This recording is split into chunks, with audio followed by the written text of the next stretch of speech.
Well, the Reds are back in friendly confines of Great American Ballpark after a difficult road trip and a difficult 4 days in Denver against the Colorado Rockies. Cincinnati hoping the home cooking will help as the Reds entertain the Pittsburgh Pirates tonight here at Great American Ballpark. Thanks for joining us at GABP. Paul Keels and Chris Welsh, and certainly not the way anybody wanted the road trip to go, but in the long run, the Reds are still in a superior position. Yeah, you know, Paul, I guess you're only as bad as a team that's chasing you. Unfortunately for the Reds right now, the St. Louis Cardinals have not played all that great either in the last week or so.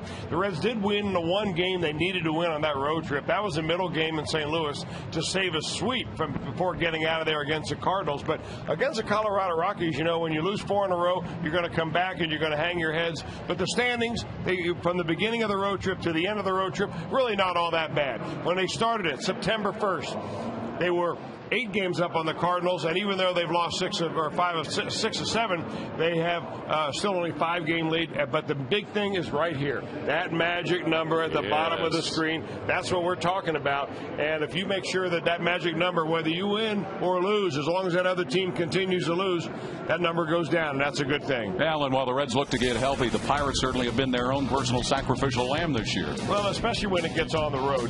But against the Reds, man, they really have had a hard problem. I mean, can you believe that this Pirate team actually swept the Reds one series in Pittsburgh? Yeah. Unbelievable. But if you take that sweep away, you know, the Reds are 18-3 against this team. It's a team right now that is trying to find itself. They really don't have a whole lot of direction. Right now, there's a lot of young guys looking to the end of the year, but also looking to next year. And I think that the time is right for the Reds to take 2 or 3 at least against the Pirates. And right now, they're going to run out a guy in Homer Bailey that has owned the Pirates really in his career, a perfect 5-0 record. Yeah, one of his best performances of the season came in Pittsburgh. More on tonight's season opener when we continue.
Party of the Cincinnati Reds and may not be reproduced or retransmitted in any form. and the accounts and descriptions of this game may not be disseminated without the express written consent of the Cincinnati Reds. And tonight's Reds broadcast on Fox Sports Ohio is presented in beautiful high definition courtesy of H.H. Gregg. Reds open a weekend series here at home with the Pittsburgh Pirates, and they will turn to Homer Bailey to try and shore things up on the mound. Chris? Well, Homer Bailey looking for a win, and he's a guy that certainly has the capability of doing that. He really owns the Pirates in his career. He has had a real good career against them, 5-0 overall. He's got a shutout against them earlier in the year when he and Johnny Cueto went back-to-back complete game shutouts. But you look at Homer Bailey's last time out against the Cardinals. First 5 innings, he was lights out. 2 hits and 1 run. But that swing right there, after an intentional walk to Albert Pujols, Homer Bailey shook off his catcher Ryan Hannigan twice, decided to throw a fastball, got it in a bad spot, and Matt Holliday ruined his day right there, and he ended up getting the loss in that ball game. It was certainly a winnable game by the Reds. They need a win out of Homer Bailey tonight, and I think he, from a personal standpoint, needs to establish himself back in there as a guy that he wants Dusty Baker to go to when he's making out the postseason roster. It's the Reds and the Pirates. We'll have the start coming up in just a few.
Like a good neighbor, State Farm is there. By Ford F-Series trucks, the best-selling trucks 33 straight years. By Just for Men, for Mustache and Beard, keep your edge. And by Skyline Chili, whenever you're feeling good and hungry, it's Skyline time. First of 3 at Great American with the Reds and the Pirates. Now time to check the weather. Here's Jeff Creighton.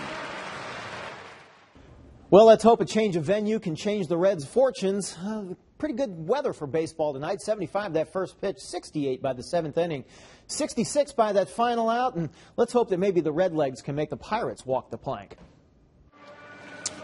Thank you, Jeff. And the Reds have taken the field defensively. Time to take a peek at the Cincinnati Bell starting lineups tonight. We'll begin with the Pittsburgh Pirates opening batting order. Well, Andrew McCutcheon's a speedster. He's a leadoff hitter. And they've got a couple of guys that are having real good seeds, like Jose Tabata and Neil Walker, really good-looking young players. Garrett Jones, Pedro Alvarez, another real good young player. Ronnie Cedeno, we've seen him for years. Chris Snyder came over from Arizona. And Paul Maholm tonight, our Cincinnati Bell Pittsburgh Pirate lineup. And Homer Bailey, well, you know he's a power fastball pitcher. He's got a pretty good breaking ball. He needs a lot of work holding runners on. And the young guys that we mentioned at the top of the Pirate lineup, if they get on, they will run off of Homer Bailey. But they've not been able to get on very much. He's had a real good career against them. He's had one excellent game this year against the Pirates. And no reason to believe why Homer would pitch any other thing but a good game against the Pirates tonight. There you look at his numbers for 2010. Last out, he had a pretty good start going against St. Louis, but ran into that jam you mentioned, Chris, with the home run after the intentional walk. The forward defensive alignment for the Reds, and again, it's kind of the iron three in the outfield as Dusty Baker continues to be limited, although Jim Edmonds was activated off the disabled list today, along with Mike Leake. There is the infield with Paul Yanish at shortstop. Orlando Cabrera, they're going to give it a little more time to rest up that oblique, and Ryan Hannigan behind the plate.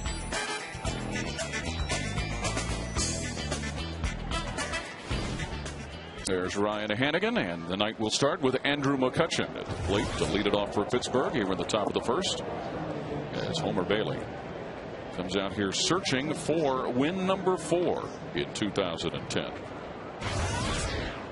There's a look at Andrew McCutchen, the speedy outfielder, and his numbers. At the bottom, you saw what he had done against the Cincinnati Reds, and he'll put this in play into shallow center, where Brandon Phillips will position himself to grab it for the first out.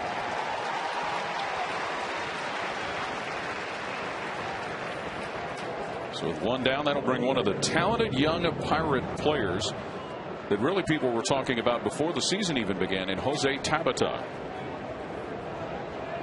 Left fielder who comes in hitting over 300. Came in the Xavier Nady deal.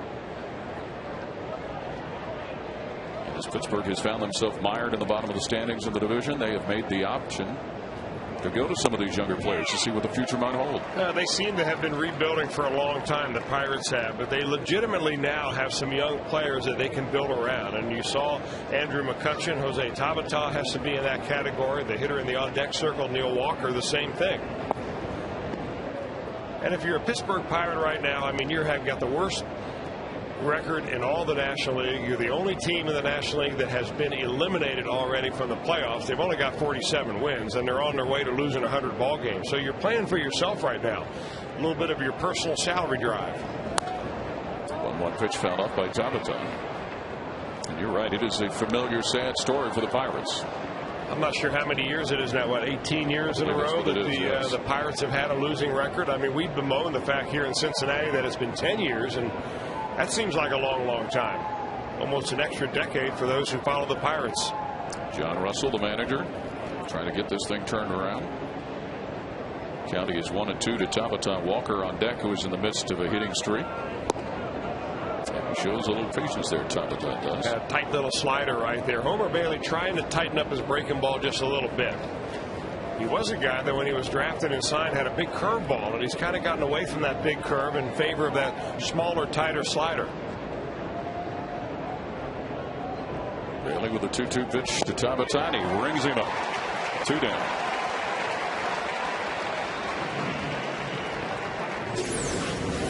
Good fastball if you're going to either go down and away where Ryan Hannigan wanted it or right up the ladder. But when you throw 94 miles an hour like Homer Bailey does, and his ball really has explosive action. It seems like it gets about halfway to the plate and then reaches another gear, even more so when it's up around the letters and above. Probably his best performance of the year came in Pittsburgh earlier this season. A complete game victory over the Pirates. Neil Walker, the 2-out batter, working on a 15-game hitting streak. Pittsburgh tried to stay with Akinori Iwamura at second base. When they decided that experiment wasn't working, it opened the door for Walker. Bailey deals him a strike.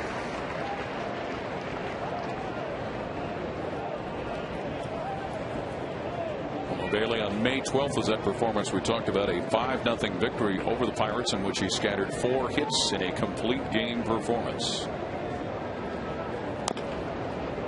Walker chops out one foul. Yeah, that was a payback series for the Reds, really, because they had gone into Pittsburgh earlier in the year and, believe it or not, had been swept. And it was an embarrassing kind of a low point moment for the Reds at that point in the season. But when it went back in there, Homer Bailey threw a complete game shutout, and so did Johnny Cueto.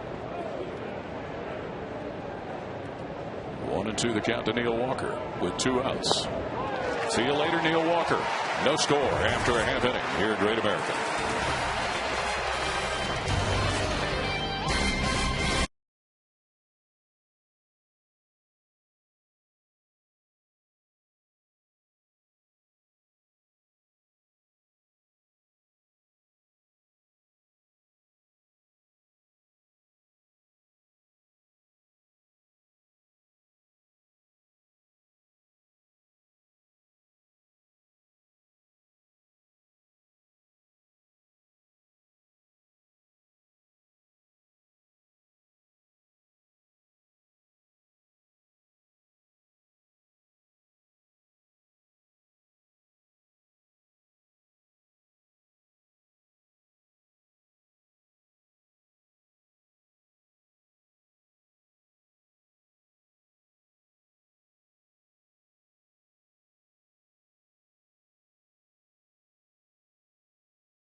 Cincinnati Reds batting order.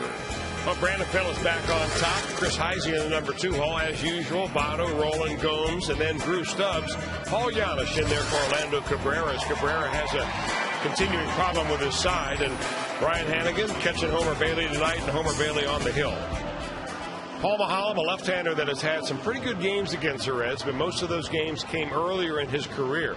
Here's a guy that only throws a modest fastball, so he needs good command. He's got all the 4 pitches, fastball, slider, curve, and changeup, and a lot tougher on lefties than he is on righties.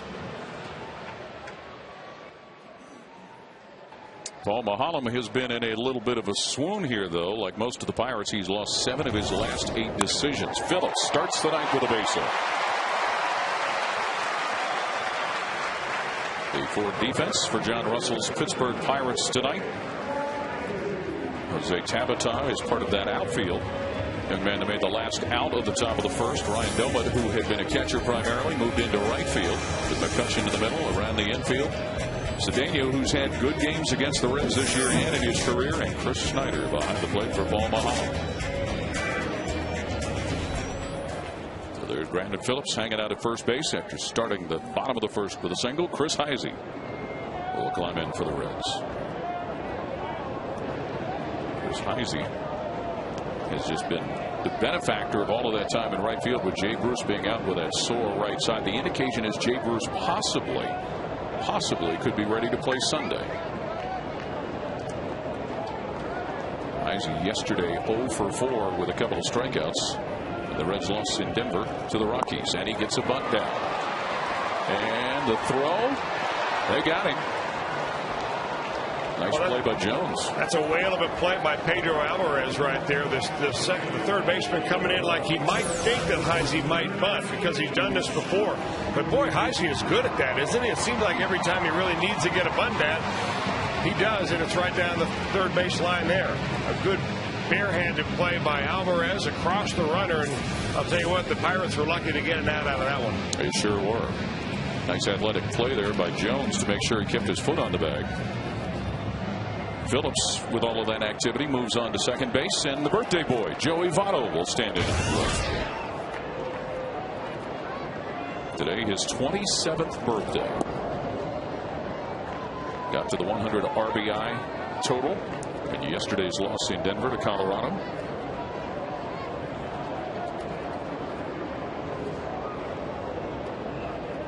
So 1 out and 1 on with Phillips out at second base. Paul Maholm against Joey Votto.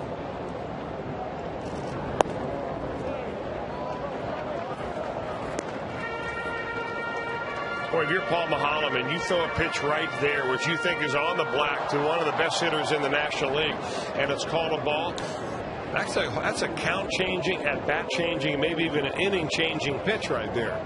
Instead of being 1-1, it's 2-0, and he's got to come right in there to him.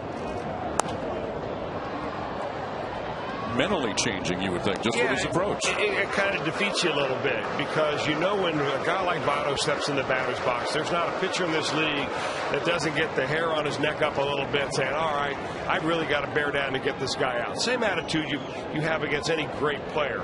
And Votto's having a great year. Threw him a 2-0 curveball. See if he'll come back with it.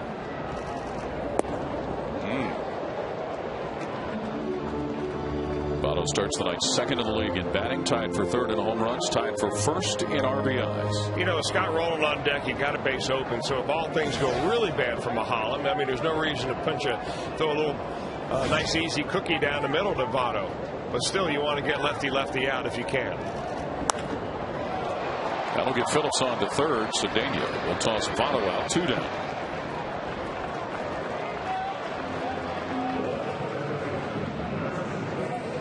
It's always somewhat productive out. That'll bring Rowland to the plate. One base hit yesterday for the Reds' third baseman.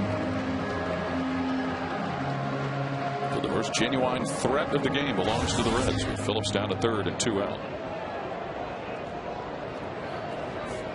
Scott Rowland 5 for 18 in his career against the left-hander Paul Maholm. This is low with that pitch. On deck is Johnny Gomes. Mentioned that the Reds activated Jim Edmonds and Mike Leake off the disabled list, as you see Phillips down at third base prior to the start of the game. And the word from Dusty Baker on Mike Leake was rather interesting. He's available to pinch hit, pinch run. Not ready to pitch yet. Well, he hasn't thrown very much. I mean, he had shoulder fatigue. Leake did, so they shut him down completely to give him some rest. And I think because what they saw was that Mike Leake's arm angle got lower and lower, and that's a real classic indication of arm tiredness. So they shut him down for a while, and now we'll begin to start throwing again. Hopefully that he'll be ready to probably contribute out of the bullpen towards the end of the season.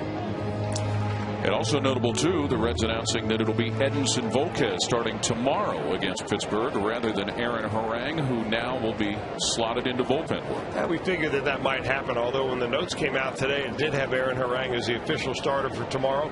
Dusty Baker let us know that was wrong. It will be Volquez. Rowland strokes this one down the left field line. Foul ball. And Dusty had mentioned that Aaron earlier in his career with Oakland had worked some out of the bullpen, and it'll be some sort of a mental transition to get figured in for that. Well, they're not putting him down there to be the stopper. I mean, there's no question that Aaron Harang has struggled and that he's trying to find himself a little bit. He had a bullpen session in Colorado the other day. I don't know what the outcome of that was, but I mean, there are only 5 starting spots, and you've got 6 guys that want those spots right now, and Aaron Harang is temporarily going to be in the bullpen. A little work being done by Paul Lessard on Homer Bailey there. Got a little stiff neck, maybe. Usually that only happens after you give up a couple of long balls. When you're turning and looking. Count is now full on Scott Rowland from Paul Maholm.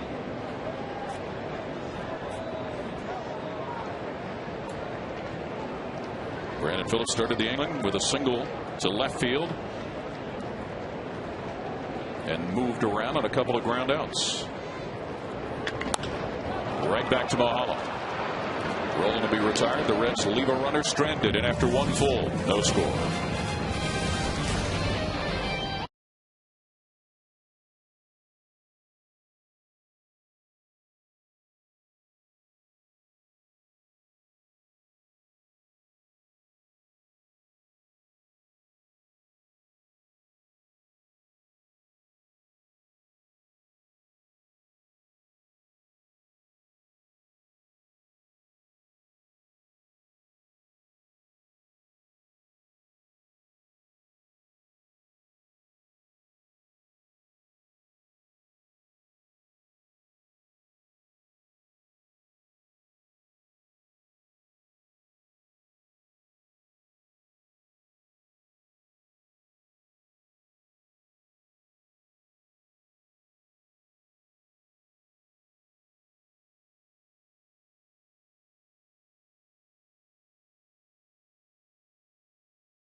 Lawyers for serious injuries. Call 1-800-ELK-OHIO. What would help? What was a difficult road trip coming home against two teams you've had some success against? Well, that always gets you healthy. And the Reds and Dusty Baker especially hopes that his familiarity and the record that they have posted so far the last couple of years against the Pirates and then the Diamondbacks will hold true for 2010 as we shut it out here in September. Garrett Jones to lead off the top of the second for Pittsburgh. He'll be followed by Pedro Alvarez and Ryan Doman. Homer Bailey, apparently whatever was the issue with his neck, back, shoulders, or whatever, not that big a deal. He's back out there working on the hill. Well, it could be something that, you just got a stiff neck. I mean, everybody from time to time, you roll out of bed and your shoulder doesn't feel right or your neck doesn't feel right. But when you have to go out and try to get big league hitters out not feeling right, it's an issue. So they usually put some, I don't know, hot balm on there. We used to use Capsulin, which is about the hottest stuff you could find. And it would take the pain away if nothing else. Bailey with a 2-0 pitch coming to Garrett Jones, the Pirate first baseman, and what a year he has had in a dismal team season for the Pirates. Jones, 77 RBIs. He's been able to go deep 20 times. For a while early in the year, Pittsburgh was trying to get a lot of work from Jeff Clement at first base. He's on the disabled list now. We've seen a lot of, we mentioned Akinori Iwamura, who was getting a lot of time at second. He's out of the picture. With Tabata playing a lot in left field, it really has divided some of the time from a guy like Lastings Milledge. 2-1 pitch Bailey. Even. Well, he takes a big hack, Jones does, and you can see why he does have 20 home runs. The kind of guy really that you root for if you're a Pirates fan. He spent about 8 or 9 years in the minor leagues before he ever got a sniff of the majors, and that first sniff was a cup of coffee with Minnesota in 2007. Became a regular last year and hit .293, but he's way off that pace this year. Had a stretch where he had made 97 straight starts. And a guy like that usually finds an opportunity with a team that's struggling. Well, when you're rebuilding like the Pirates and you can get a guy like Garrett Jones as a minor league free agent, and then all of a sudden the year that you get him, he goes out and hits .293 for you, you think you've got quite a find. He's still only 27 years old. Puts this one in the air where both Hannigan and Rowland will give chase. Ryan Hannigan has it for the first time. So that one's done this week. The NFL regular season kicks off with a doubleheader on Fox, beginning with the Falcons taking on Dennis Dixon and the Steelers. Then Aaron Rodgers and the Packers take on Kevin Cobb and the Eagles. Coverage begins Sunday at 12 p.m. Eastern with the Ford NFL pregame show, brought to you by the all-new Ford Edge. Drive one. NFL season started last night. The first full weekend will begin come Sunday. One out, and Pedro Alvarez, the Pirate third baseman, will come into the box. Another one of those young players that you were hearing a lot about early in the season. And once the Pirates fell out of contention, he got a chance. Is it still rebuilding when it's continually the way it's been for Pittsburgh? Well, some teams reload every year and some teams rebuild every year. And it seems like all Pittsburgh has done is replant into the bottom of the division. John Russell got a tough chore there. Alvarez, a 6-game hitting streak coming into the game tonight. Of course, John Russell, a former major league catcher. Most of his time was spent with Philadelphia. One out, nobody on, and a count 1-1. Homer Bailey to Pedro Alvarez.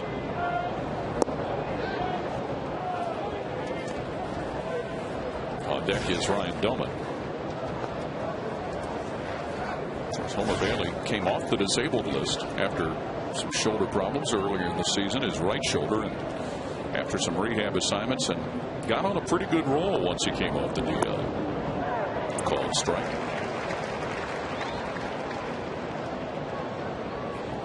Mentioned his last outing was the Sunday loss for the Reds in St. Louis to the Cardinals.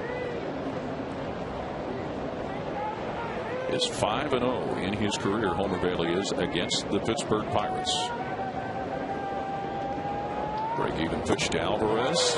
Got him. Third strikeout. Homer's got a good fastball tonight, and this is kind of the way it started for Homer against the St. Louis Cardinals his last time out. Established a fastball, has a pretty good breaking ball. He's thrown so far on the night a couple of real good little split finger pitches as well. Not a lot of run on his fastball. Homer's got somewhat of a straight heater, but when you're throwing it up there at 94, and if you can spot it where you want it, that's plenty enough. Ryan Doumit, the right fielder, looks at a first pitch strike. Doumit was a guy when Chris Snyder was acquired from Arizona. It had to appear that maybe his playing time would evaporate, but John Russell's given him a chance to play in right field, and he's been able to deliver offensively. He's in an 0-2 hole here. Boy, he is hitting that outside corner, just painting that baby. He sure is. Got the little detail brush out tonight. Small lines. 0-2 the count.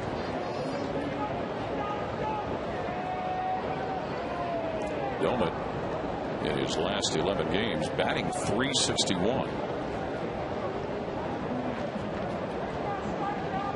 The Pirates, as they've done in many of the last several years, have moved players before the trading deadline, and I think during the course of the last month we've seen a number of those players with different teams, with San Francisco, with Arizona, where some of them have surfaced. Javier Lopez, Bobby Crosby. And if you're John Russell, you're just looking at the different people and saying, go in there and do something. Bailey trying to do something with the count in his favor. 0-2 to Ryan Doumit. That's chopped foul. We'd like to also take an opportunity to add a moment of silence here before the game started in honor of our good friend Mark Wagner, who we lost on Sunday morning. And Chris, I know you and Jeff had a chance to talk about it.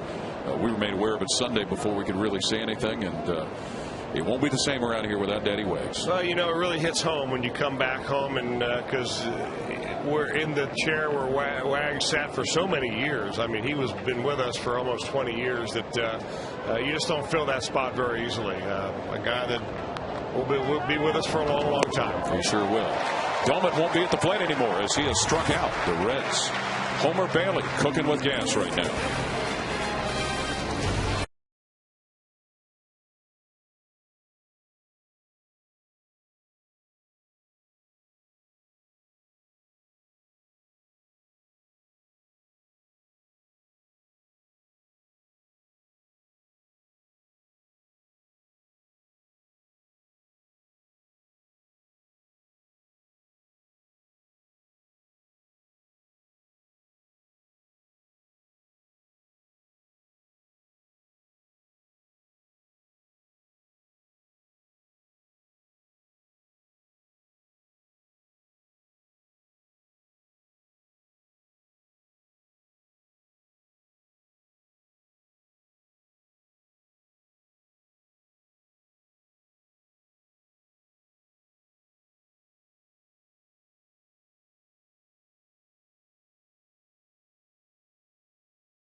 Almost even home and road. That's what was so demoralizing about the thing, because we were taking pride in having one of the best road records, not only in our division but in our league. And so we get another shot at it. But right now, in the meantime, we're just happy to be back home and start a streak tonight. And end another streak, a 5-game losing streak. No score, bottom of the second. The Reds and the Pirates here at Great American Ballpark. Johnny Gomes to lead it off against Paul Mulholland.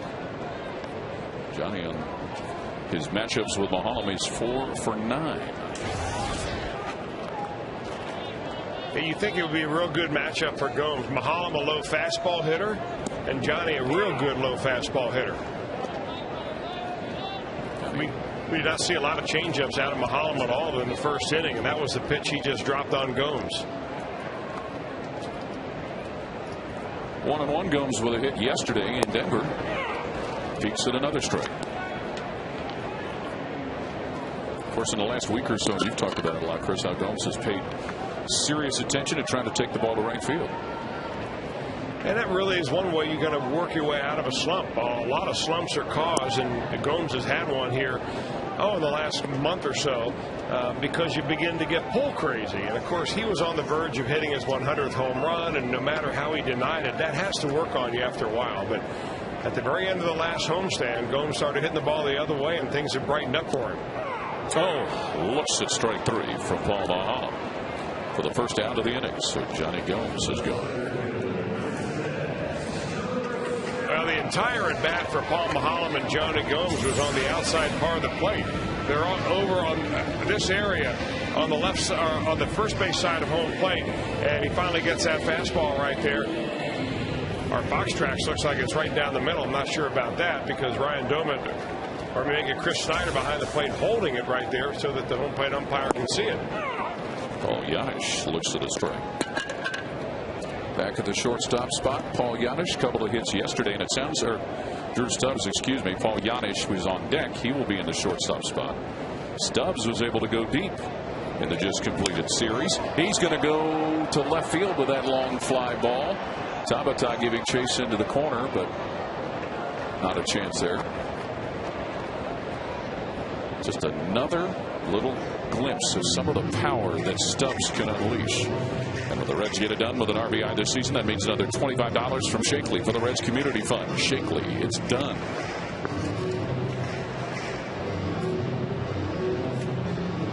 No score, bottom of the second. Drew Stubbs led off yesterday in Denver. And Mahalem pitches him inside. Stubbs a couple of hits, a couple driven in, and scored a run. Here you see what he has done against Pittsburgh. Gomes looked at strike 3 for the first out of the inning. Stubbs looks at the ball outside.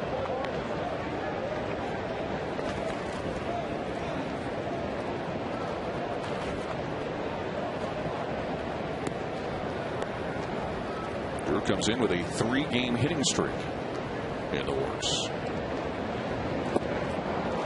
Waves and misses at that pitch. Second out. Well, the difference between that pitch and the one that he nearly left the yard on in the first one he saw was that was a slider that was continuing to break down and in. When you're a left-handed hitter, you want to throw that pitch so it hits the batter in his back foot. And a pretty good location right there for Paul Mahalem.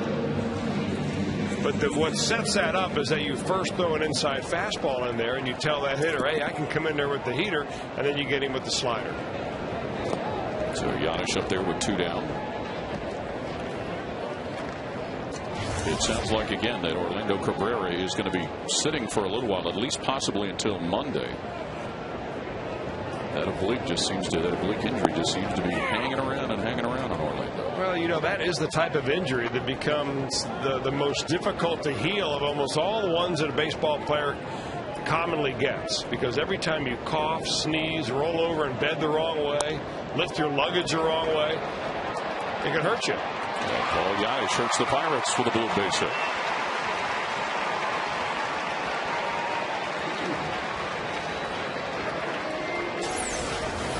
Now he just boots this into right field. Paul Janisch does. It's a little sinking fastball. Maybe took a little bit off it. Mahalem did, and right out on the end of the bat. Ryan Doman is a converted catcher, and they're trying him out in the right field because he swings a pretty good bat, but he's not going to win a Gold Glove out there. He's helped him with his bat, but as you said, a little more of a training ground out there. So Janisch on and Ryan Hannigan into the batter's box for the Reds.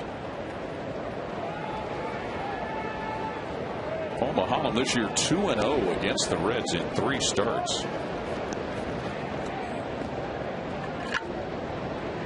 Got a a 5-3 decision over the Reds the first month of the season in Pittsburgh over Bronson Arroyo.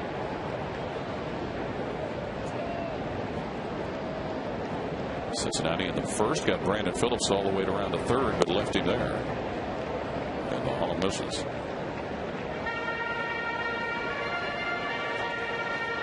Pitcher Homer Bailey is on deck.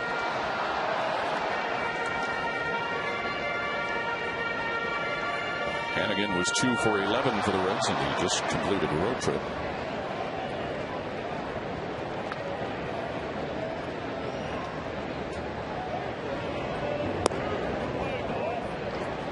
Very nice night here at Great American Ballpark. Some folks still filling into the stadium here. Of course, it'll be a big night tomorrow night here. The hit king will be in the house. Pete Rose. The Reds received permission from the commissioner's office to have Pete here tomorrow to honor him on the anniversary, breaking Ty Cobb's hit record.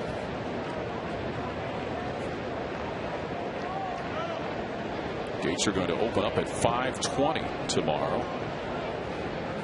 6:30 is when the business will be conducted here to honor Pete. And he takes a strike. Hey, right now, Paul Mahalan looks like he's throwing bullseyes. I mean, he seems to be right on the edges of the strike zone. He's been keeping the ball down. He's not throwing a lot of changeups, and we've seen him from time to time throw a lot of changeups.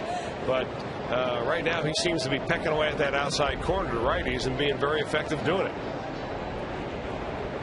2-1 pitch to the Reds catcher. This is the target there. Pittsburgh is a team and a staff. They've had big issues with the fact that a number of their starters have had to come out of the game early. Just the other day, John Russell had to go get Zach Duke in about the second inning, I think it was. And they've just been burning up pitchers. 2 out and 1 on for Ryan Hannigan facing Paul Mahalan. And that one will be a base hit into right center field. Giannis scoots past second on to third. So runners at the corners for the Reds. Well, you talk about a guy that has improved his offense from one year to the next more than anybody that I can ever remember in the major leagues. And Ryan Hannigan, I mean, he's always been a guy that's been a pretty good eye at the plate, but he's got a much better swing this year with more power in it. And he likes to go the other way. Mahalan gets that ball up. He lines it over the second baseman's head. That allows Giannis to go all the way to third. So now maybe Homer Bailey can help himself here with a 2-out base hit. 6 base hits on the year for the Reds pitcher. By the way, speaking of third, Chris Spire is in the third base coaching box for the Reds. Normally you would see Mark Berry there. Our understanding is that Mark Berry has got a stiff back. Of course, your bench coach is a guy that fills all different roles. The manager gets tossed and etc. Yeah, well, he's been a third base coach before. He knows the signs. And all you need to go down there is one game to remind yourself how tough a spot that is to try to be as a third base coach. I mean, a lot of people think, oh, all you do is you tell a guy to hold up or go. But oftentimes you only get noticed when you get somebody thrown out. But there's a lot of research and work that goes into it. Find out who's got good arms, where they play, how they get to the ball. Reading cutoff plays. Yeah, reading cutoff plays and knowing how fast your runners are, where they are before they even hit second base sometimes to see how you're going to wave them through. Spire trying to find his hit sign for Homer Bailey. Count 2-1 to the Reds pitcher. The runners at first and at third. And 2 down in the scoreless ball game.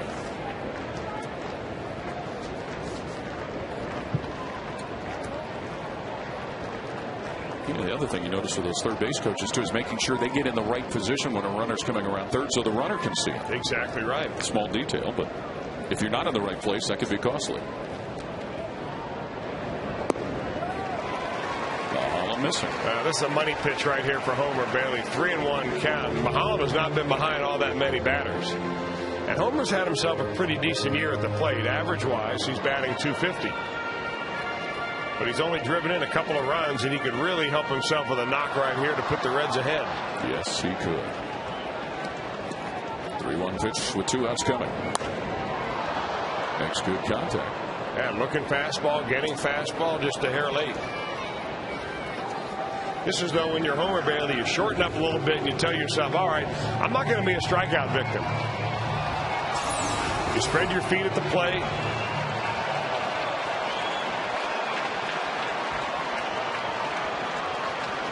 Not bad form there. Not at all. Some more good contact, but Doman at right gets it. 2 left on, no score.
And I am with a very special guest to my right, a lifelong Reds fan.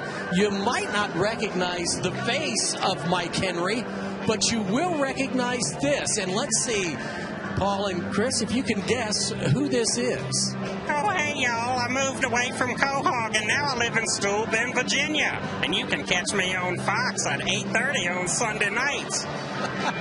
The Cleveland Show. There you go, Chris Wells. Very good. The Cleveland Show. Mike Henry was a writer, producer, and voice actor, I guess is the right verbiage, right? Yep, voice talent. I created characters in the writer's room on Family Guy. How cool was that working with those guys? That had to be a lot of fun. No, it was terrible. No fun at all. No, it was a blast. How about that first pitch, man? We just saw it, and you actually made it in there. Yeah, you know what? I've been getting texts from friends all afternoon saying, don't blank this up. And I texted back Steve Reich after I threw that lob in there. So. Well, you did get plenty of coaching before the game. You were down in the dugout. You went inside with Ricky Stowe and the boys. They coached you up a little bit, right? Yeah, they did. Actually, I threw in the cage with OC down there. Nice. And Orlando got me warmed up, and I was hitting the nets all over the place, but he got me focused, and here we go. All right, a lot of people might be sitting at home going, all right, why are you interviewing the guy from the Cleveland Show and the Family Guy in Cincinnati? But what people don't know is you're a lifelong Reds fan from Richmond, Virginia. And tell me the story. You used to listen to the Reds, huh? Yes, actually, growing up, I loved the Big Red Machine for obvious reasons. There's a different guy every night being the hero, and I would listen to Marty Brennerman and the guys and Joe Nuxall on WLW late night.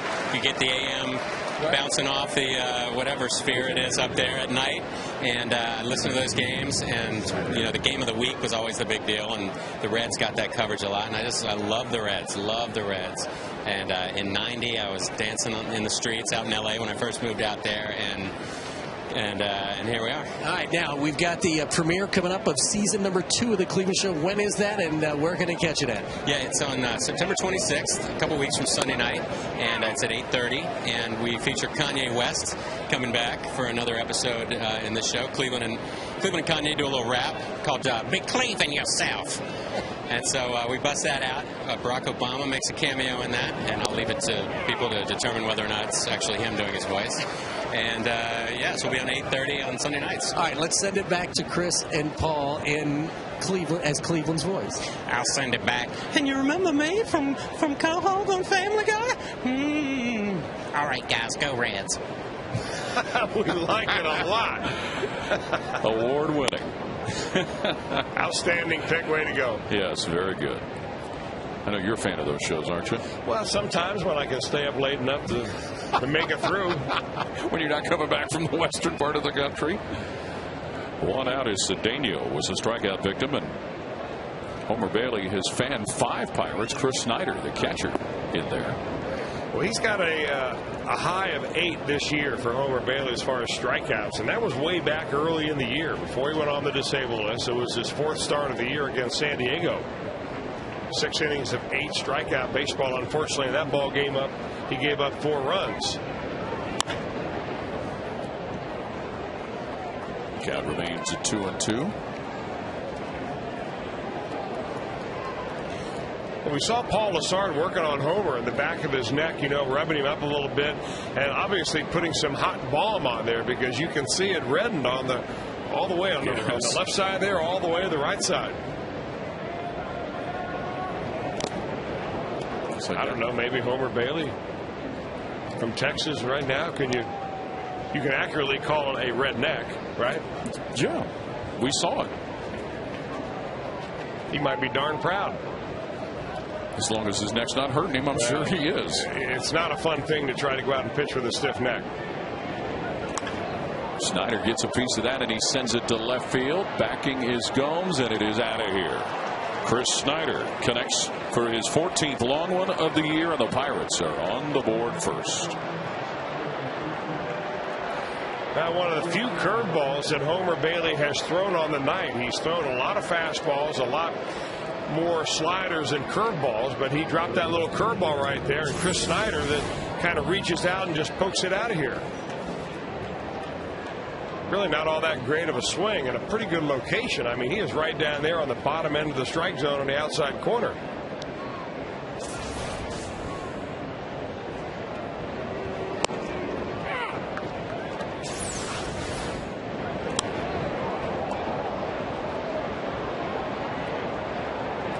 Got enough on it to send it out.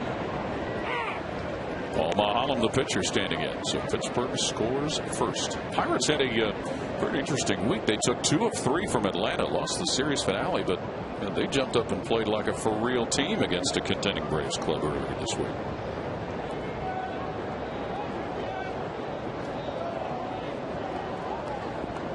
That loss on Wednesday was a game we talked about where Zach Duke got knocked out early. 5 base hits and 51 official at-bats for the Pirates. Yeah, that makes him an official 098 hitter. Has not driven in a run all year long. You got to hold yourself to a little higher standard than that.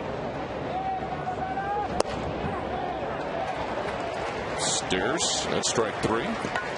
2 gone. 6 of them now for Homer.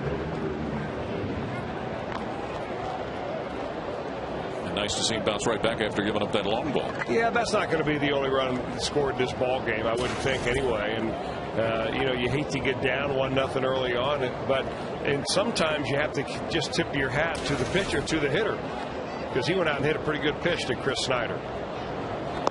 Really, what can ruin Homer's night worse than anything else is letting speedsters get on the base paths.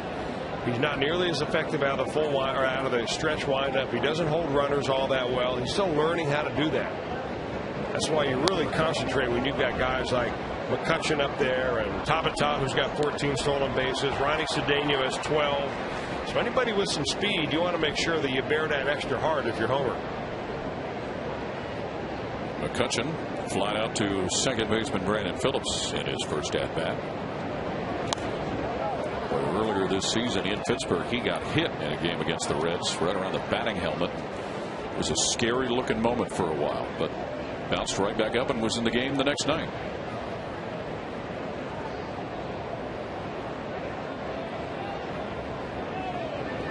To the count. Rolling. Fields it on a solid hop, and the Pirates retired, but they get a run on Snyder's homer. 1-0 Pittsburgh.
game. Joanne Spriggs from Cincinnati will win this beautiful new Tundra on display at Great American Ballpark. Register for your chance to win at an upcoming game by seeing your Cincinnati and Northern Kentucky Toyota dealers. Pirates have a 1-0 lead over the Reds. Chris Snyder with a solo home run in the top portion of this inning. Bottom of the third, the Reds lead it off with their leadoff batter, Brandon Phillips. A single in his first appearance at the plate. Be followed by Chris Heisey and Joey Votto.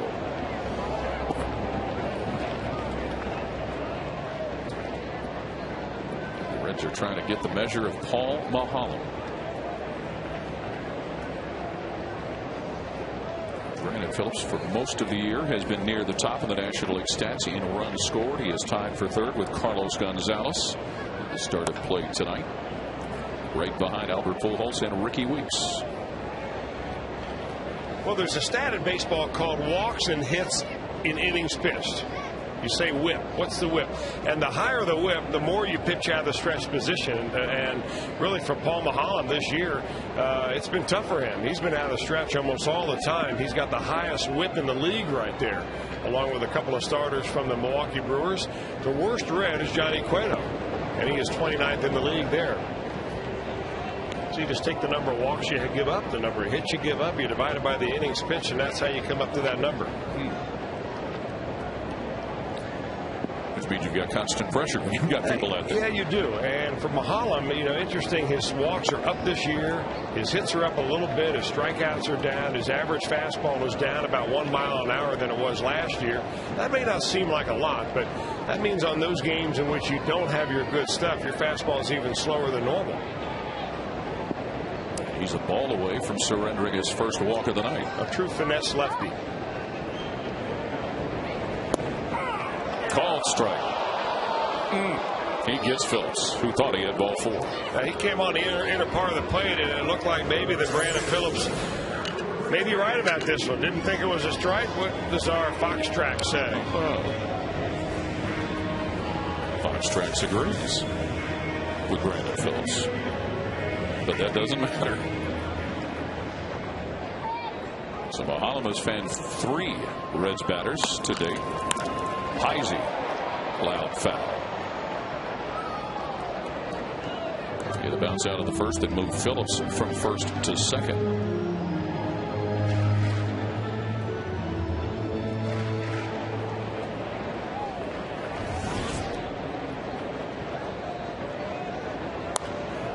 It has been Gomes, Stubbs, and Heisey in the outfield, day in and day out for a while. Well, this is Chris Heisey's 171st at bat, and I don't think there's any way in the world that if you told him in spring training that he'd have this much playing time, he would have ever believed you. But that's really what it's all about. I mean, one door closes, in that case for Jay Bruce for a little while, and another one opens for Heisey. If you're Chris Heisey, you're saying, you know what, this is my opportunity right now to show the Reds manager, to show their baseball operations people that I can play at this level. And even when he was called up, and I believe it was early May, he probably never thought he'd get that many at-bats as well. There were some people in the organization, there were some also scouts outside the organization that have told me that, hey, once this guy gets a chance to play regularly, you may never see him out of the lineup again. That's how much they liked him. He'll walk on down to first after being a hit.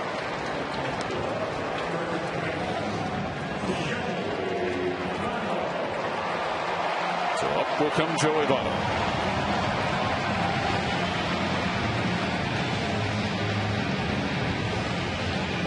Well, he handled Joey Votto in the first at bat. Got a little ground ball, a fairly sharply hit ground ball to the shortstop on a 3-1 fastball. But he threw him all sorts of different pitches, curveball, sliders, everything but a changeup.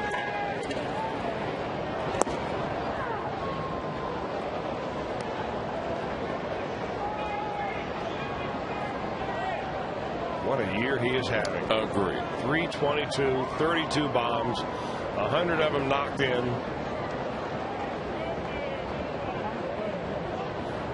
Has handled first base like a champ.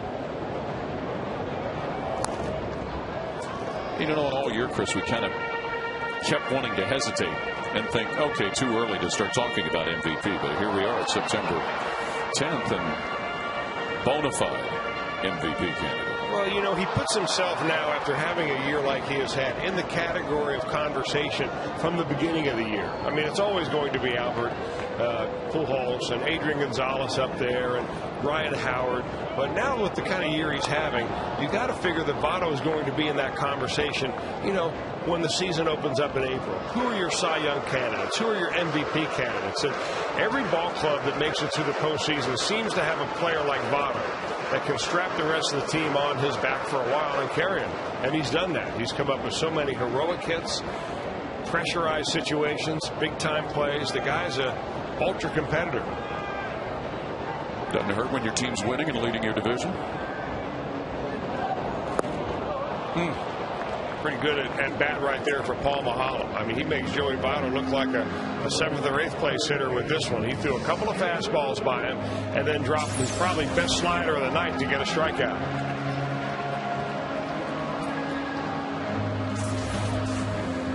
So 2 down, it's Scott Rowland at the plate.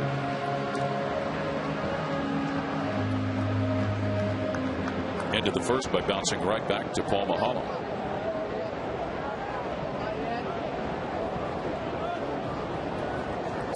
It appeared like the Reds were going to put pressure on Paul Mahalam in the first inning. He's kind of settled in here. He's had some base runners out there. The Reds have left 3 stranded.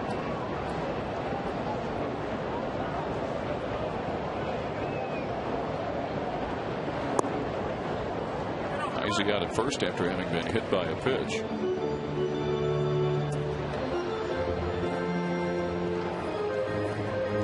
Mahalam with 7 wins on the season. 6 of them have come against teams within the National League Central. 2 of those coming against the Reds. There's Heisey at first with a couple of down. A big rip by Rowland.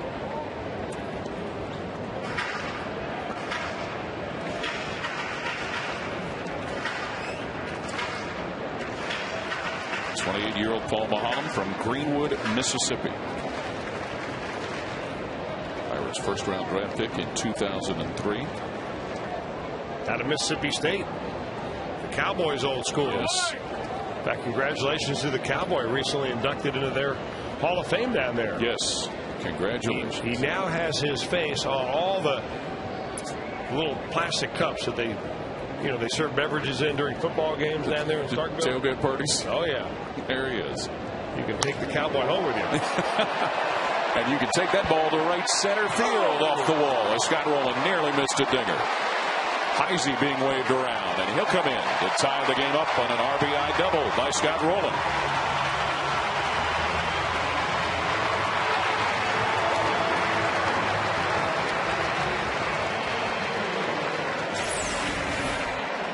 It's no secret that Scott Rowland has been mired in quite a slump. Did not drive a run in Colorado the last 3 ball games, but he nearly gets a home run opposite field right here. Chris Heisey booking it around second. Chris Spire's going to send him all the way around. The Pirates missed the first cutoff man right here, and that enables Heisey to come home without even a throw. So the ball game even up at 1-1 on that RBI double by Scott Rowland. 79 is his runs batted in count for 2010. And Johnny Gomes at the plate. Took a called 3rd strike to lead off the 2nd inning.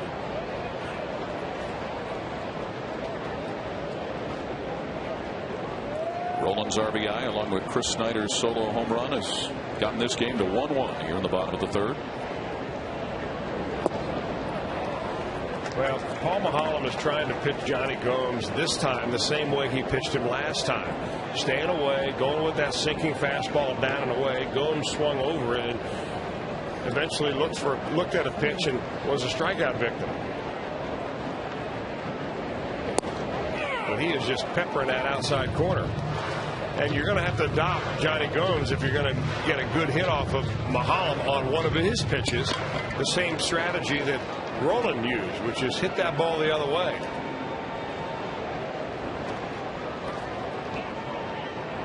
Two 1 pitch.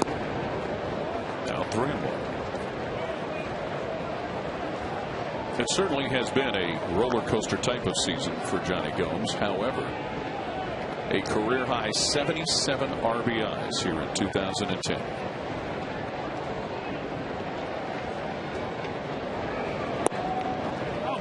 And a walk down to first base for Johnny Gomes. The first free pass issued tonight by Paul Mahal. So Drew Stubbs will see if he can't create a little two-out magic for the Reds with a game tie here. Stubbs was a strikeout victim his first time up on a breaking ball. A real good slider that Mahal threw down and inside. But Stubbs showed himself to be very quick on an inside fastball. So I'd imagine this at bat, with a couple of outs, you're just going to try to pitch Stubbs away and make him see if he'll hit the ball the other way. Stubbs climb in there in the top of the third in Atlanta. Cardinals and Braves are tied at 1. We'll try to keep updated on that through the night here from Great American Ballpark. Cardinals able to get a victory last night. Adam Wainwright, I believe, was the guy that racked up the win there. Yeah, the Braves jumped out to an early lead off of Wainwright. I think they got 4 runs off of him early, but the Cardinals came back to win that game.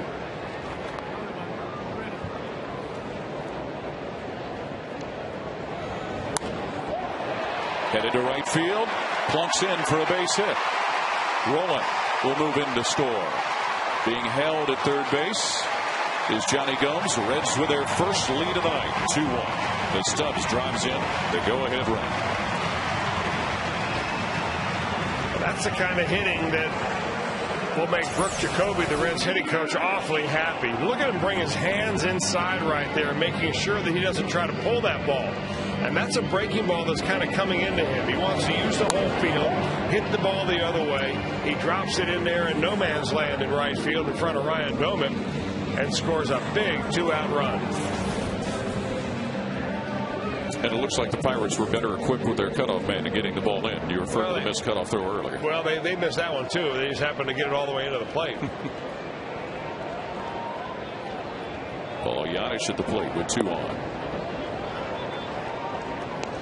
Looking for his second base hit early in the game. Gomes at third, Stubbs at first. And Giannis at the plate. Rowland and Stubbs with the 2 RBIs here in this frame.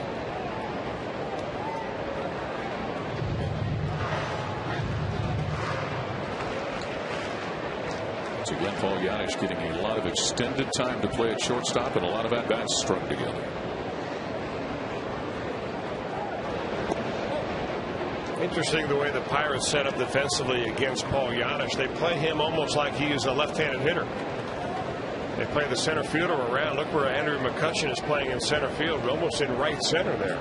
Thinking that he likes to slice the ball that way. Big room in left center if he can get the bat hand on it. And he'll plop that one into shallow right. Brings in another run. And an extra base to be taken by Giannis as the ball was misplayed by Doman. 3-1 Reds. And the threat continues.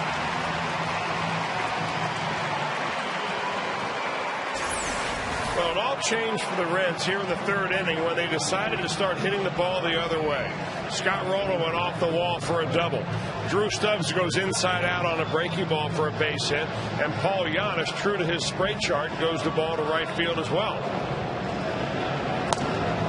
I mean, that's the one way you can take away that change-up equalizer. As you stay behind that ball, hit it the other way. He sees Ryan Doman bobble it a little bit, and he heads into second base. That bobble cost Doman an error, so a single and an error. And an RBI for Paul Giannis. You know, it's not an error unless Paul Giannis hustles like he did right from the get-go. He sees that ball go in the gap, and he sees Doman. He knows that Doman's a converted catcher, not a great outfielder, and he's going to put the pressure on him. When Doman dribbled it one time, that's when he went to second base. And the Pirates are going to issue an intentional walk to Ryan Hanigan. No-brainer right here. I mean, the Reds have reached 4 base runners in a row. And you got the pitcher in the number 9 hole. And the way that Ryan Hanigan hit the ball off of Paul Mahal his last time up, I mean, you've got to walk him here. It would be the second walk that he has issued, both coming in this inning. The first came to Gomes. The Reds have played at 3 here in the bottom of the 3rd after Pittsburgh had scored on Chris Snyder's solo home run.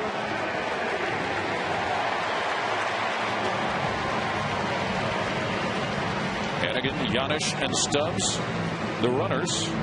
Homer Bailey, who hit a fly ball to Doman in right in his first at-bat, will step in with 2 down.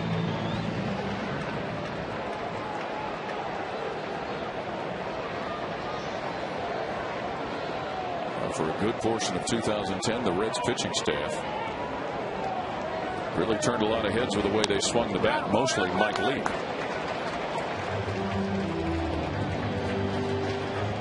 Man, oh man, Homer Bailey taking a rip. He did, didn't he? Trying to hit that ball to Sardinia. Been through Sardinia. Oh, yeah, way out east. Way out east, yeah. Way out east. Way out east.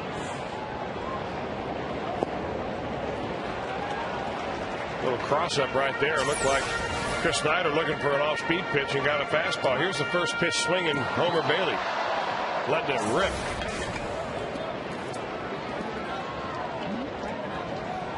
And 1 with the bases full and 2 down. And the Reds a 2-run lead over the Pirates.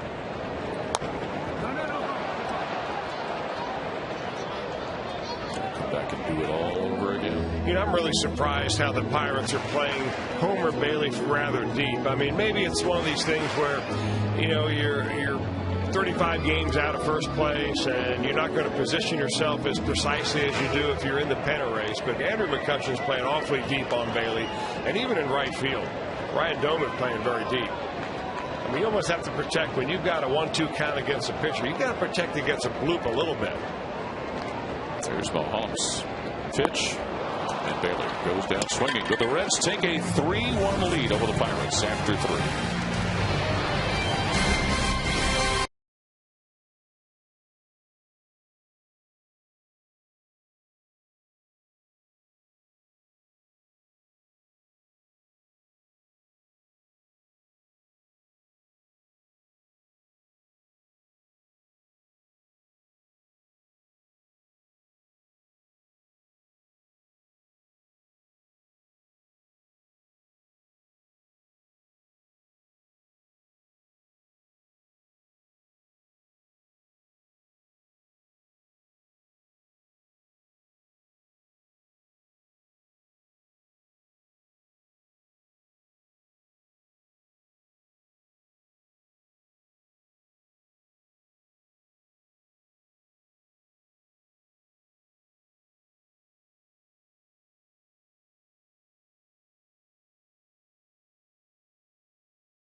In Northern Kentucky, Toyota dealers where you can register to win the Tundra at Great American Ballpark.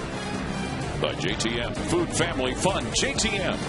By Geico, 15 minutes could save you 15% or more on car insurance. Visit us at geico.com or call 1-800-947-AUTO. And by GMC, we are professional grade.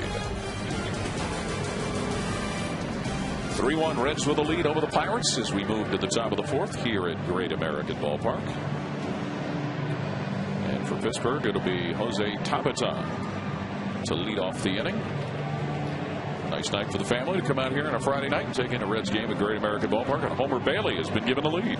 Well, that ought to give Homer Bailey a little bit of a breathing room right there. You know that he was upset about giving a home run up in the last inning.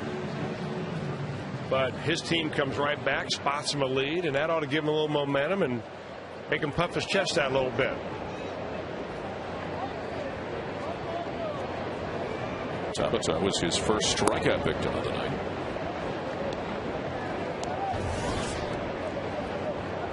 Pirates have not had a base runner other than the home run by Chris Snyder. So Homer's not had a pitch out of the stretch yet. That was one of the things that we talked about in our scouting report on Homer, that when he's had some bad games, like against the Milwaukee Brewers, it's when he let up some base runners and they really took advantage of him being kind of long and deliberate out of his stretch position, unable to hold runners close.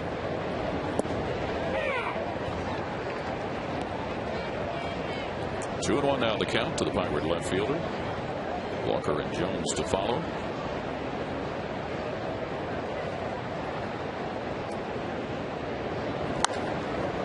And there's a base hit. It'll hit the gap in right field. Heisey chases it quickly, and he holds Jose Tabata to a single. That's good outfield defense right there, and the Reds have it. In this ballpark, you know, you can afford to play a little shallower because most things that go over your head are either going to hit off the wall or go out of the ballpark. But the Reds have a pretty athletic outfield, whether you've got Jay Bruce in right or Heisey in right, Stubbs. You know, Johnny Gomes covers more ground than people give him credit, and it's a very athletic outfield. They got to be glad to be seeing this outfield after being in that canyon that was Coors Field the last 4 games. About that, well, you've got to be a jackrabbit to cover that ground. Neil Walker, the Pirates' second baseman. And it looked like watching those games on TV, Chris, some of those balls were just jumping out of there, true to the stereotype of baseball in Denver. Well, you know, the humidor has made a lot of difference out there in Denver. But still, when the ball is in the air, it carries. Somewhere around 10% farther than it does at sea level.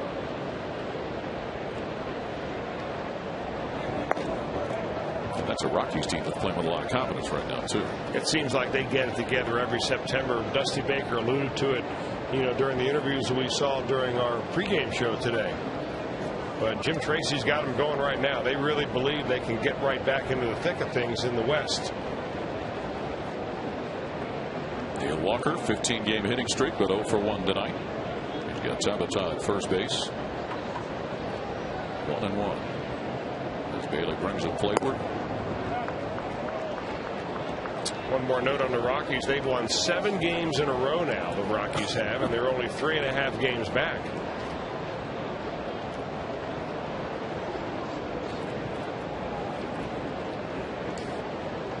Tight division there with the Padres holding a 1-game lead over the Giants. Of course, the Reds will be in San Diego before the season's over. Tabata on the move. Hannigan can't quite get him. Well, he picked a good pitch to go on, a breaking ball, but he also had a running start. And it's got to be so frustrating for Ryan Hannigan or anybody who catches Homer Bailey, because he's very slow to the plate. I mean, you put the clock on Homer, and he's somewhere around 1.5 to 1.6, maybe even higher than that sometimes, because he brings his leg up very deliberately, brings it high above his knee, and he's very long, and it takes him a long time to get unwound to the plate. He's going to have to figure that part of his game out to go to the next level. For Tabata, that's his 15th swipe of the year. Walker shoots it to left. Gomes got it. So with 1 down, it is time now for our AT&T trivia question for this evening. And which teams have the longest active streaks of consecutive losing seasons in baseball, the NFL, the NHL, and the NBA? Active losing streaks. Yes. Okay. Well, I know the baseball one. We're looking at him right now. Looking at him right now.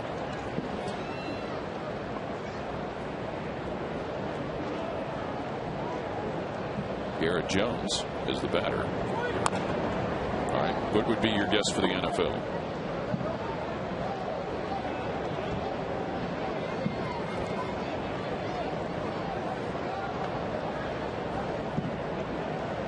Browns? What were they last year? They've been in the playoffs once since they came back. They were bad last year, yeah, but they've since they came back as a new expansion team, they've been. I'm thinking maybe the Lions. Could be. NBA? Have no idea. Hockey? I'll defer to Christian Roberts on that one. He's my hockey expert. NBA, I guess the LA Clippers, just because they're usually bad. And the NHL, you're talking about your active current losing streaks of seasons. If we read that correctly. Yeah. Oh, active losing seasons under 500. Yes. Oh, under 500 in a row. Okay. I X that Brown's guess. You're probably right with the Lions. Lions, pretty okay. good guess. NBA Clippers. NHL. How about?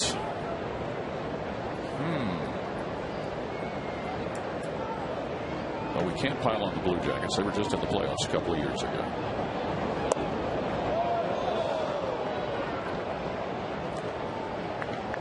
We wouldn't want to do that anyway. No. There are good neighbors up there in Columbus. And you guys had Scott Arniel down here, was it last week? Of course, we'll be bringing you all the Blue Jacket games all year long when that season finally gets going. Much to the happiness of those folks up in Columbus that follow that team very closely. They do. 2-2 pitch. Jones rips and misses. So he's gone.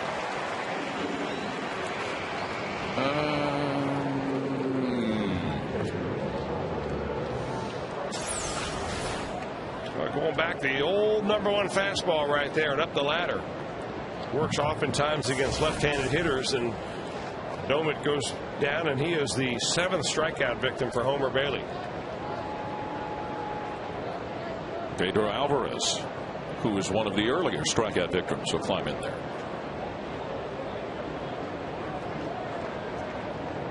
How about Edmonton Oilers? They've been on a bad stretch for a while. That'd be our NHL guess. Now, I want to include you in that case I'm wrong. Okay. Only one of us would be guilty of that. Alvarez, another of the fine young players that Pittsburgh has seen come through the organization and now give a chance to play here at the major league level. I mean, you would think that the Pirates would have a lot of good players.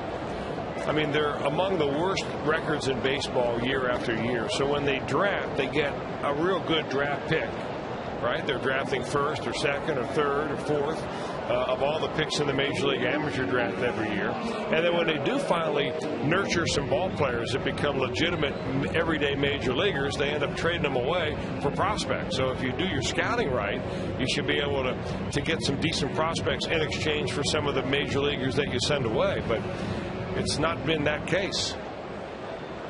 Alvarez was the first pick and 2nd overall choice for the Pirates in the 2008 first-year draft.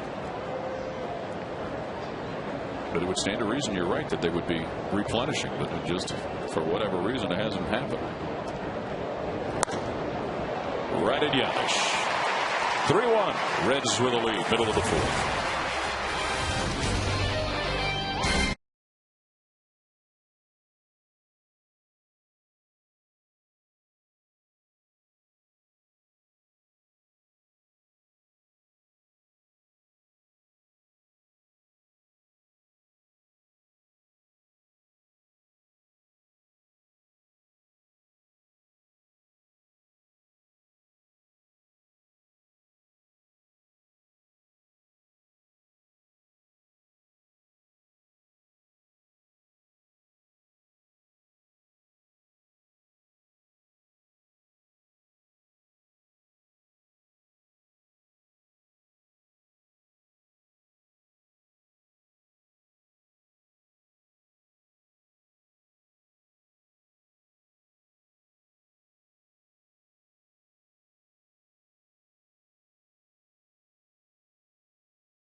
For the remainder of the 2010 regular season, students can purchase half-price tickets for select seating sections at Reds home games. Purchase student tickets at the ballpark ticket windows or by logging on to Reds.com/students.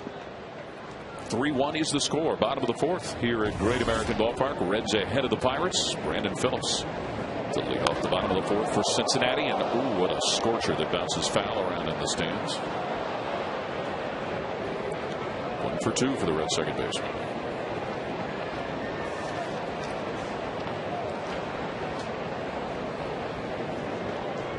Last time Brandon was up there about how he's been at or near the top of the league lead in runs scored. He was able to even continue that when he was out for all of those games with his injured hand, coming in as a pinch runner and scoring all 3 runs that he was given an opportunity to bring across.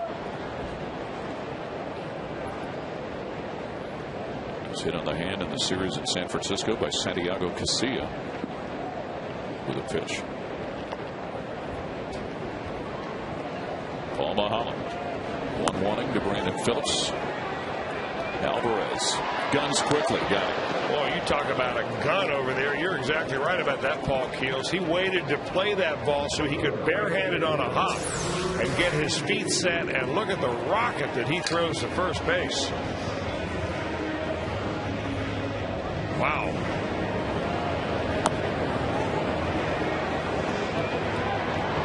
Tell you what, that's about as fine an arm as you'll see at shortstop or third base of any young player we've seen in a while. Icy to right field. Doman. 2 gone. Time now for the answer to our AT&T trivia question. And it had to do with consecutive losing seasons in the 4 major sports. Which teams have the longest active streaks of consecutive losing seasons?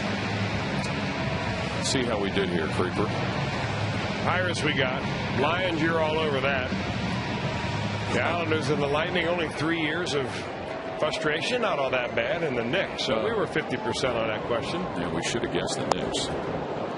Swing and a miss by Bono. I guess Tampa Bay Lightning a little surprising because they're not that far removed from winning a Stanley Cup title. Yeah, you're right about that.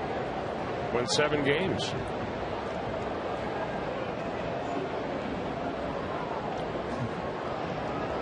Bono facing Mulholland.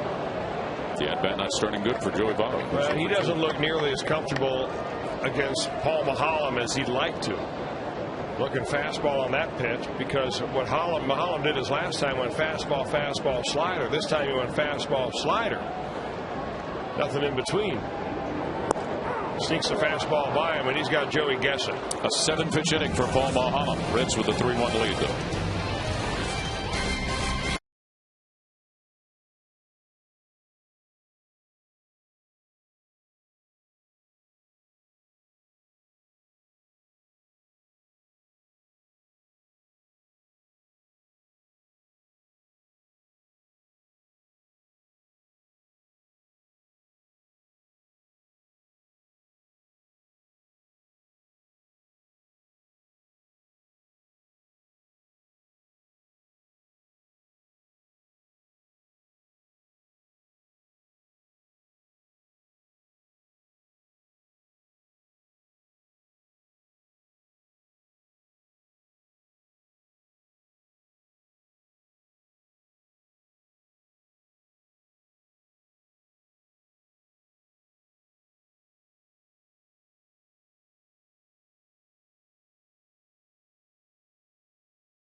Chris Snyder accounts for the one Pittsburgh run on a solo home run.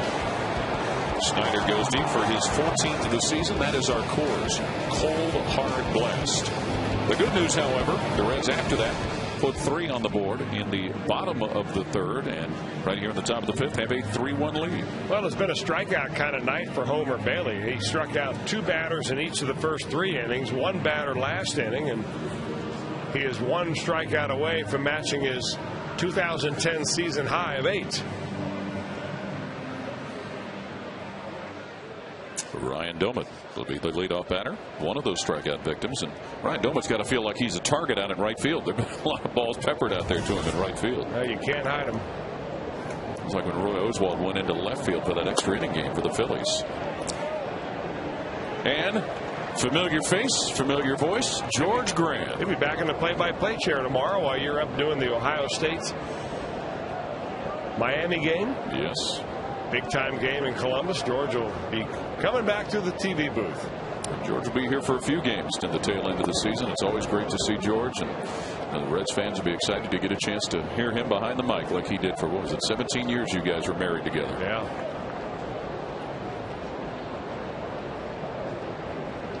As classy a gentleman and as wonderful a guy as you will ever come across, George Graham. 1-1. And Doumit foul down the line at first. Now they put the shift on Doumit. It's going to be awfully tough for him to get a ball on the ground through the infield. Votto playing right on the line. Brandon Phillips way over towards first base, and the shortstop Paul Giannis on the second base side of second base.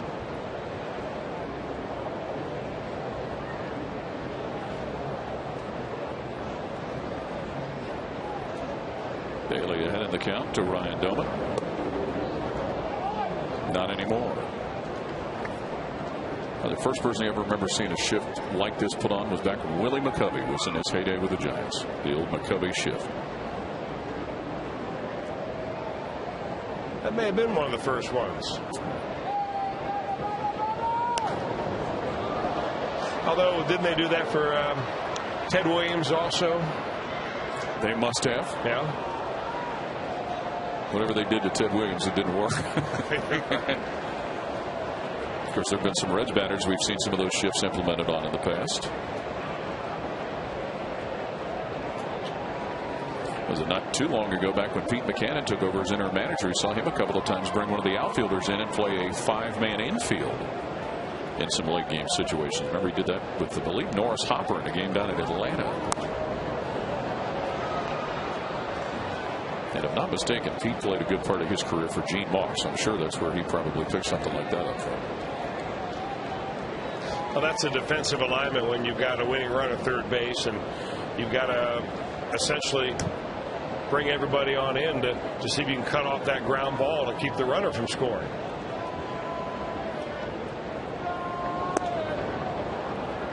Now it's a full count. Almost like when in softball they used to use a short center fielder. Hey, you don't have to be tall to play there.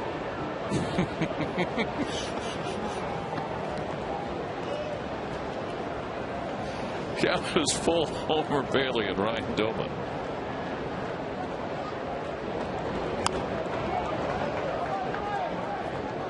Tomorrow night, these two teams, as we mentioned, George will be back here behind the microphone to call the game. Tomorrow night, it will be Charlie Morton pitching for the Pirates, and Edinson Volquez will be the starter for the Reds. You may have seen some information earlier that would be Aaron Harang, but it'll be Volquez. And then on Sunday, Johnny Cueto and Brian Burris in the series finale Sunday afternoon. Doumit smacks one to right field, where they've been hitting him at him all night for a Pirate base hit. God, he's got a nice swing, Ryan Doumit does, and he swings hard up there. And after an 8-pitch at bat, that's a number 9 pitch at bat, Homer Bailey finally says, all right, put this ball in play right here. And he does with a line drive base hit to start the inning off. So Doumit at first, and the guy for the Pirates who's probably had the best season offensively against the Reds for Pittsburgh, Ronnie Cedeno, stands in there. Cedeno has hit .350 against the Reds and hit 3 homers this year. 3 of his 6 home runs have come against Cincinnati.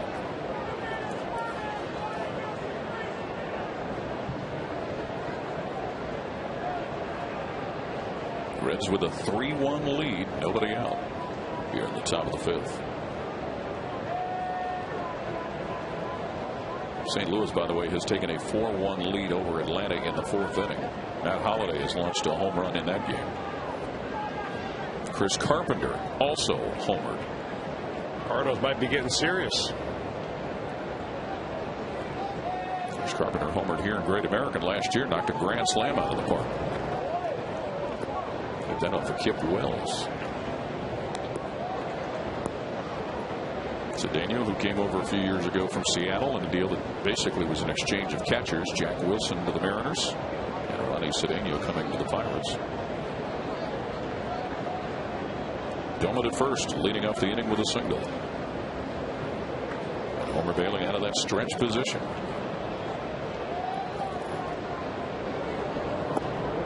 He got Cedeno fooled on that offer.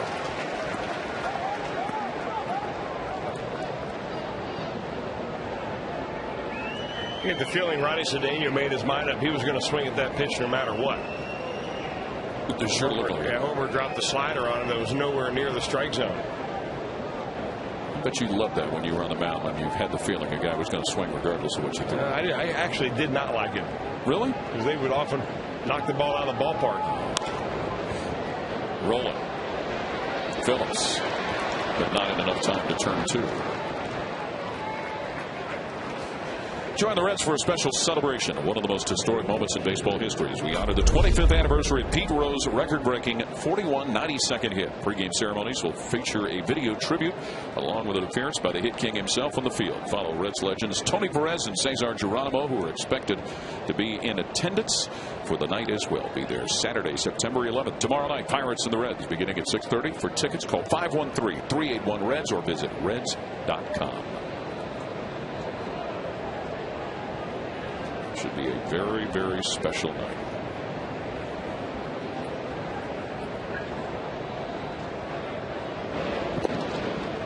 What must it be like tonight, and will it be tomorrow for Pete Rose, knowing that he's going to be here for that? That would be a special occasion for Pete, there's no doubt. But I'm not so sure that Major League Baseball is going to allow Pete to do everything that he wants to do tomorrow night during that celebration. But it'll be more or less a celebration for the fans, those of us that grew up watching Pete Rose play, and finally be able to celebrate that hit at a Major League ballpark.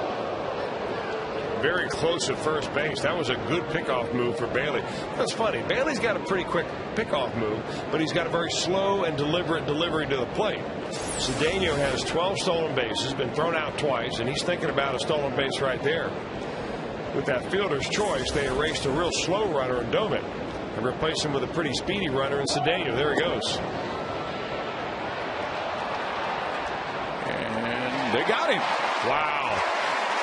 Looked at first when that ball bounced, that was going to kill the chance. John Russell goes to the top step of the dugout. He can't believe it.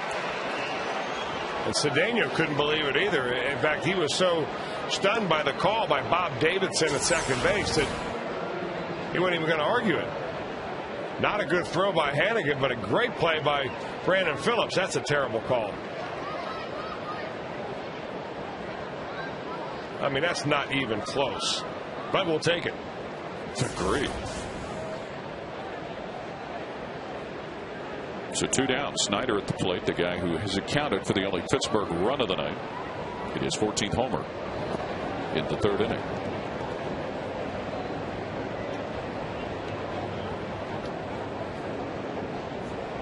(3-1) the tally. Favor the Reds right now. Chris Snyder came over in a midseason deal with the Arizona Diamondbacks. And he puts this one in play with a high fly on the left side of the infield. Paul Janisch has it. 3-1. Middle of the 5th. Reds ahead of the Pirates.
top moment that you'd like to see replayed during Sunday's Reds Live postgame show right here on Fox Sports Ohio. I know a couple of the nominees for that would be Joey Votto's clinching at-bat, that 9-pitch at-bat against the Dodgers out in L.A., and the debut of Aroldis Chapman here at Great American against Milwaukee.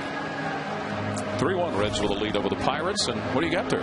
Well, I've got the first prize plaque of the Marty Brennaman Golf Classic. There are 6 spots left, 6 foursomes left in that classic. That is this Sunday and Monday over at Belterra Casino. There's a round that is played on Sunday night, and then there's another round that is played on Monday. Of course, you stay overnight at the casino and you have some fun. There's a big dinner by Jeff Ruby Steakhouse down there. Marty Brennaman will be there, and this is the first prize. What do you think?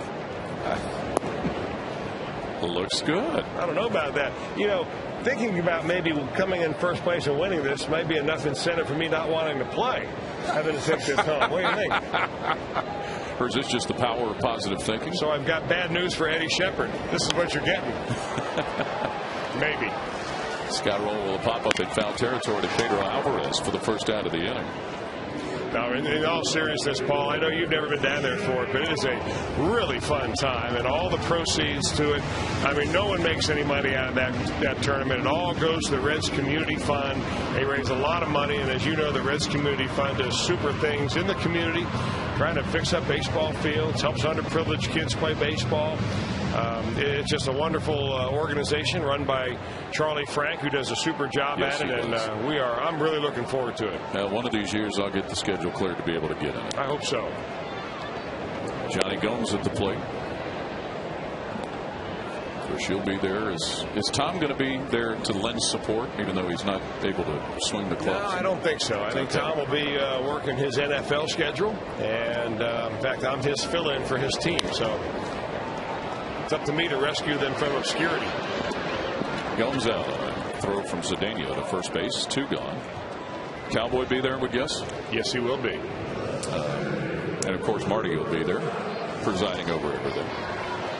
I'll tell you, the dinner that they had the night before is fantastic. It's a big league program. They've got some super entertainment. They do it in a major league way. There's no question about it. It's one of I've been to a lot of these golf tournaments throughout the years, and this is one of the best ones I've ever been invited to participate in. Well, that's saying something there. Yeah. Drew Stubbs takes a first pitch strike. The Reds here in the bottom of the 5th, holding on to a 3-1 lead. See what Stubbs has done during the course of the night. An RBI. Paul Maholm, the Pirate left-hander. This is outside.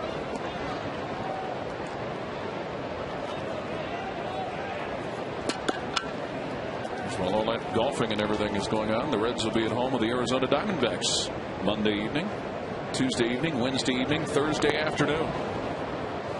As Kirk Gibson's team comes to Cincinnati, the Reds, of course, swept the Diamondbacks down in Phoenix a short time ago.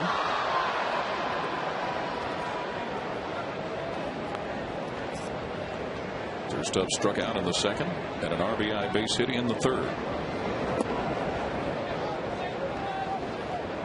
Arizona, much like Pittsburgh, finds himself twisting in the wind here as the 2010 season comes to an end.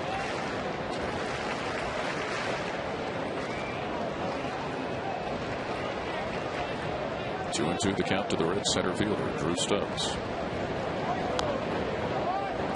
They're in the 4th in Atlanta. 4-2 Cardinals ahead of the Braves. That game is now in a rain delay. It is not in a rain delay. They showed that on the scoreboard, but apparently that is not the case now. As Dusty Baker's team starts the day 5 ahead of the Cards in the division. 2-2. And it is still 2-2.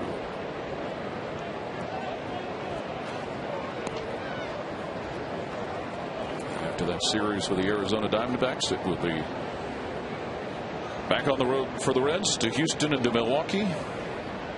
Then to San Diego and back home with Houston and Milwaukee to finish out 2010. And it looks like San Diego has got some things right now. Shake that losing streak and back playing like they had. Well, they played ineffectively enough for long enough to bring the rest of the division, at least 2 of the teams, the Giants and the Rockies, right back into the thick of things. Stubbs gets that one to left center field. Or did he? McCutcheon just shy of the track. That one, it looked like it had a whole lot of the ballpark. Yeah, it looked like it had more coming off the bat. 3-1, Reds on top.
And you guys mentioned earlier that a familiar voice and face is coming back tomorrow night to broadcast, and I rounded him up.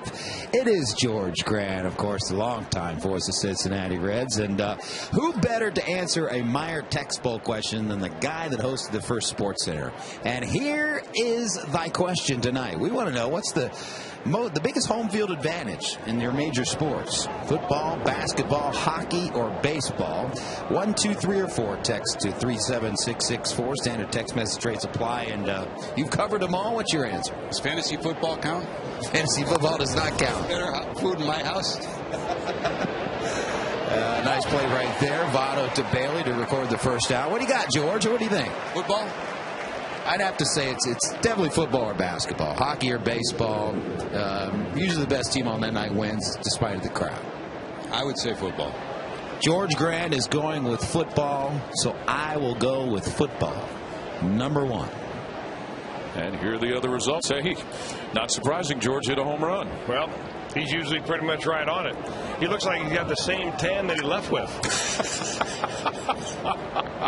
Consistency. You're not kidding about that, man. Oh, man, you're looking good, George. Yes, he sure is. And we look forward to tuning in, George, tomorrow night on the Tube here. And George will be handling a few more games other than tomorrow night. It's like sitting next to George Hamilton. Claiming in Rhode Island. Yes. Andrew McCutchen, the one-out batter for the Pirates. 0 for 2, and Football League heavy favorite as far as where home field advantage is. Bailey to McCutchen. Now, basketball would have been probably where I would have leaned, Chris, only because the venue's a little smaller, indoors. Some of the buildings, the way I remember back in the days of the Shoemaker Center at the University of Cincinnati, that place was just a din. You couldn't even hear yourself think.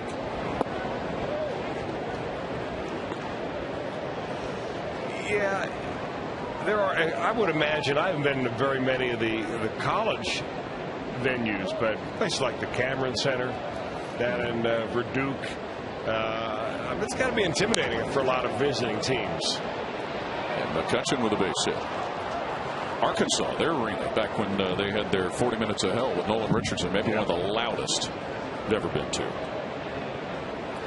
Now, more worries now for Homer Bailey, and you could see the look on his face when that ball dropped in right in front of Drew Stubbs in center field. He knows that in Andrew McCutchen reaching with one out, you've got the speediest of all the Pirates on there. So he'll be now taking a look at McCutchen, trying to flip it over to first base, hopefully trying to keep him close. 29 steals, caught 8 times. McCutchen. Jose Tabata, the one-out batter.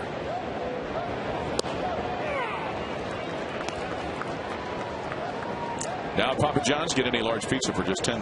Try one of our large signature specialty pizzas or create your own with all the toppings you want for $10. Or call or click papajohns.com. Go ahead, Jesse. Call them up. Get the order in for us. 3-1 Reds with the lead. Top of the 6th. McCutchen holds his station at first base on that pitch from Bailey. You know, if you're Jose Tabata and you've got McCutchen at first base against Homer Bailey, you've got to be thinking, I'm going to get some fastballs in this at bat. Bailey doesn't want to throw a breaking ball and give McCutchen a better chance to steal a base, so he's throwing first 2 pitches fastballs in there.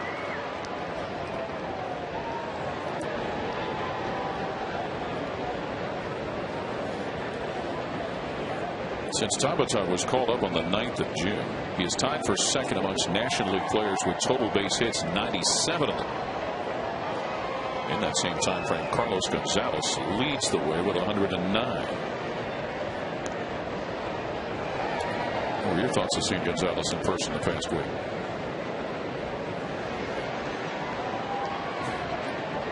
Very good. That sums it up. Yep. That sums it up. 1-1 as Bailey continues to pay attention to McCutchen. Yeah, bigger lead now for McCutchen. There he goes. Fastball. Got him. Ryan Hannigan comes up gunning.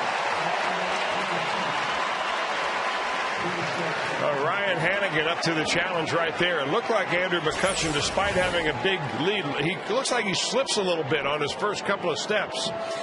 And he pumps his feet almost in the sand trying to get going down there. That's almost a pitch out right there. When you've got a high fastball around the mask, it's a lot easier for that catcher to come up throwing. McCutchen thought he was safe. Bob Davidson thought he was out. And Ryan Hannigan has thrown out a couple now. And Tabata rolling on the ground ball. Side retired. 3-1 Reds as we move to the bottom of the 6th.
Cam.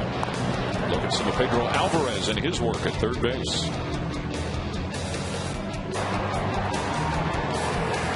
That's our Coors Light Freeze Cam, brought to you by Frost Brewed Coors Light. You know, think back to that play, Chris, what you saw from Pedro Alvarez, not only just a great play when he fielded and threw the ball, but prior to the ball being hit, we had a replay that showed just how he was in a perfect ready position. I'll tell you what, you know, there's a reason that this young man was one of the top players taken in the draft just a couple of years ago. And he has rocketed to the major leagues, and he'll be an impact player. There's no question about that. Giannis starts with a strike. The question is, will the Pirates be able to keep him after if he continues to improve? It's kind of the curse that's been on this franchise in the last number of years. Giannis, right field, Doman. One down. Well, Giannis in 3 at-bats has hit the ball to right field each time, and it's the first time he has not had a ball drop in there for him.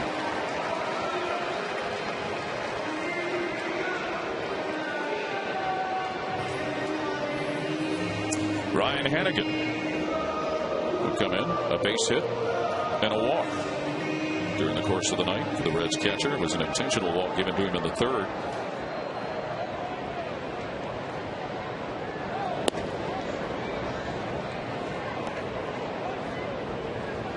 Of course, this late in the year and with the rosters expanded and Dusty Baker having 3 catchers now, he can spread all of that work out. Ryan Hannigan, Ramon Hernandez, and Corky Miller.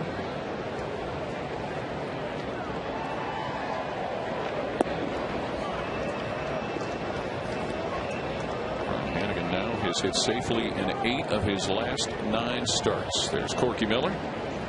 Looks like a Corky, doesn't he? Yes, he does. One of the all-time greats right there. He sure is. And I know the Reds were thrilled to be able to keep him within the organization after they sent him down the last time, or I guess it was basically they designated him for assignment, but glad that he stayed within the system and were able to bring him up here in September. He was a big part of stepping right in when Ramon Hernandez was on the disabled list. I mean, they needed a second catcher, and he was the most logical guy to come up. And boy, the young catchers that the Reds have can learn so much down the minor leagues from Corky Miller. Devin Mesoraco spent some time in AAA, playing alongside Corky Miller. Yasmani Grandal, the #1 draft pick from this year, catcher from University of Miami. Hopefully he'll be able to keep Corky around and he can teach those guys as much as well.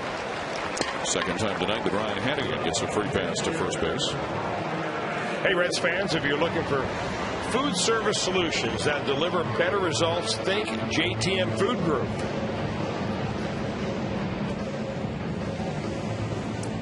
John Russell now sees his pitcher, Paul Maholm, give up a walk. And with 1 out at the plate, it's Homer Bailey. And Maholm throwing his 100th pitch of the night that Bailey bunts in front of the plate. Snyder, Cedeno, down to Jones, and that takes care of it. 3-1 after 6. Reds lead the Pirates.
The nation's fastest 3G network, AT CIN, rethink possible. And by your Cincinnati, Northern Kentucky Honda dealers. Visit mycincinnatihondadealer.com for current offers. And by Hollywood Casino. More action, more excitement. Get to Hollywood Casino, Lawrenceburg. 3-1, Reds ahead of the Pirates. Top of the 7th here at Great American Ballpark. And Homer Bailey just trying to continue what's been a good night for him so far. Yeah, he really is. And it has been a very good night. Little chicken dance between innings on German Heritage Appreciation Night. We had some Bavarian dancers before the ball game on the field.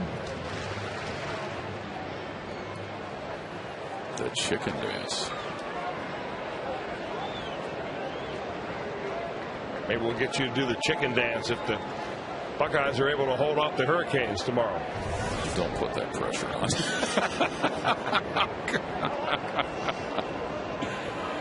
Oh. A strike. It's a leadoff batter for the Pirates, Walker. Neil Walker. 0 for 2 tonight. And again, he's got a big hitting streak. 15 games in a row on the line.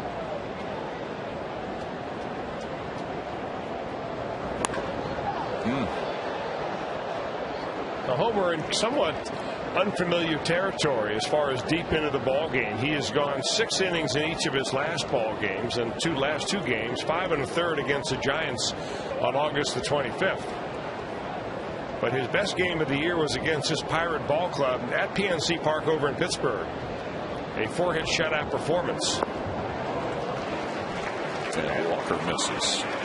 Now that is the 8th strikeout of the night for the Reds right-hander. That matches his career high with 8 that he got earlier in the year against the Padres. Looks like his delivery is really under control tonight. Doesn't look like he's really overthrowing very much, staying back on his back leg, getting good extension, and kind of staying right over the top of that one. Looked like a little two-seamer that he tried to sink down there.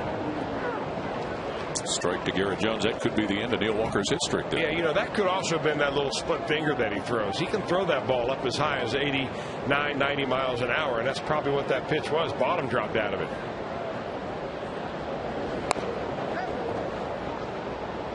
Jones now in an 0-2 hole.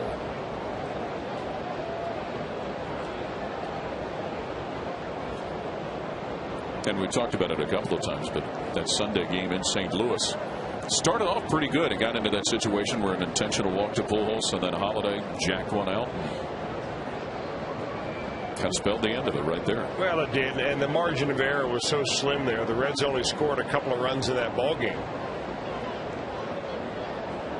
Matched up against Chris Carpenter, you know from the very onset you're not going to get very much.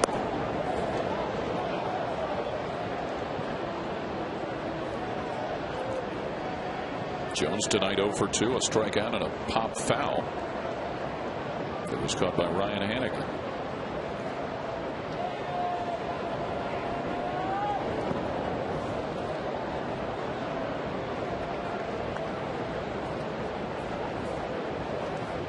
Game tomorrow will be an evening game here at Great American Ballpark, just like this one, and then a Sunday afternoon game tomorrow.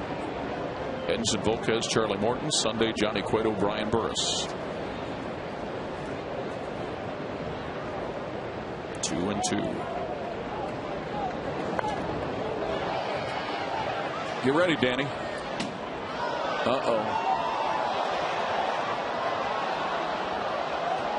Joe Zerhusen, the stadium public address announcer, alligator armed that ball.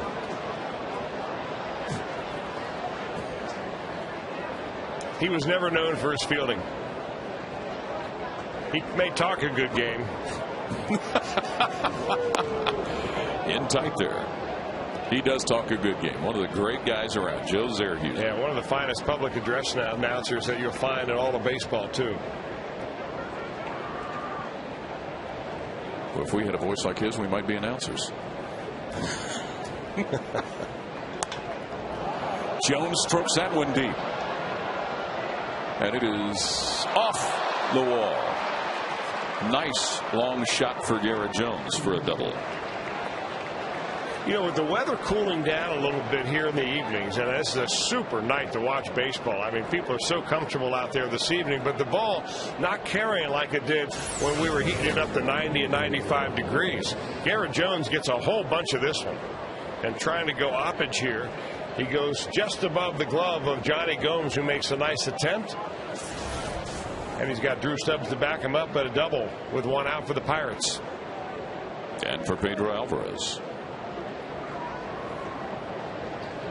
Yeah, there have been a couple of balls hit here tonight that at first glance looked like they were going to get out. And didn't. Alvarez 0 for 2. So make an outstanding play at third base. And flares this one foul into the stands.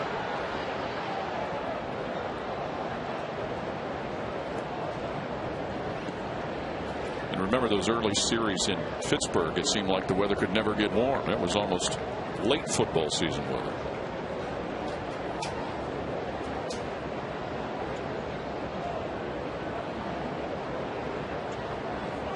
One out, one on, a 2-run lead for the Reds here at the top of the 7th inning. Homer Bailey against Pedro Alvarez.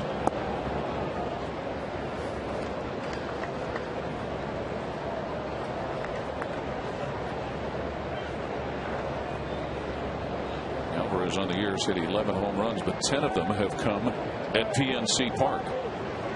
His only road homer was in Milwaukee against the Brewers. It came on the 11th of July.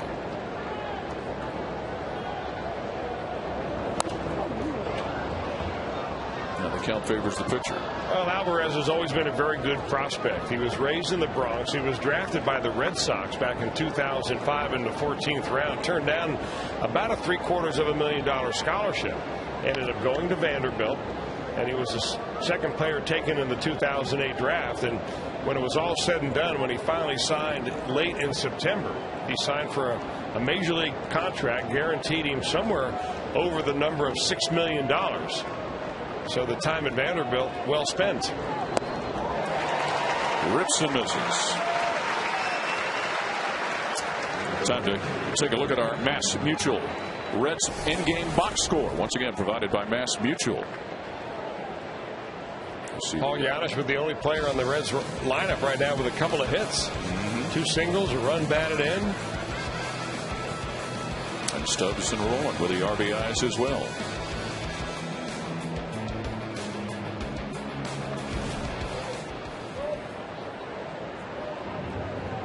Well, we knew early on that Homer Bailey had his good stuff. I mean, he had a nice, easy delivery and a crisp fastball tonight. Good breaking ball. Despite the fact he looked like he had a stiff neck early on that Paul Lassard took care of. He's got 9 punch-em-outs tonight. Working up a pretty good sweat out there. Ryan Domit, the 2-out batter. That's a career high for Homer Bailey. Domit tonight 1 for 2. Domit would like to have that one back. You know, right before this at bat, Ryan Hannigan went out to talk to Homer Bailey and probably said, hey, listen, Domit's got some home run power right here. If you're going to come in with a fastball, I'm going to call an inside fastball. Make sure you don't miss out over the middle of the plate. That's what happened in his last ball game when Matt Holliday took him deep. You mentioned Domit's power, 12 home runs.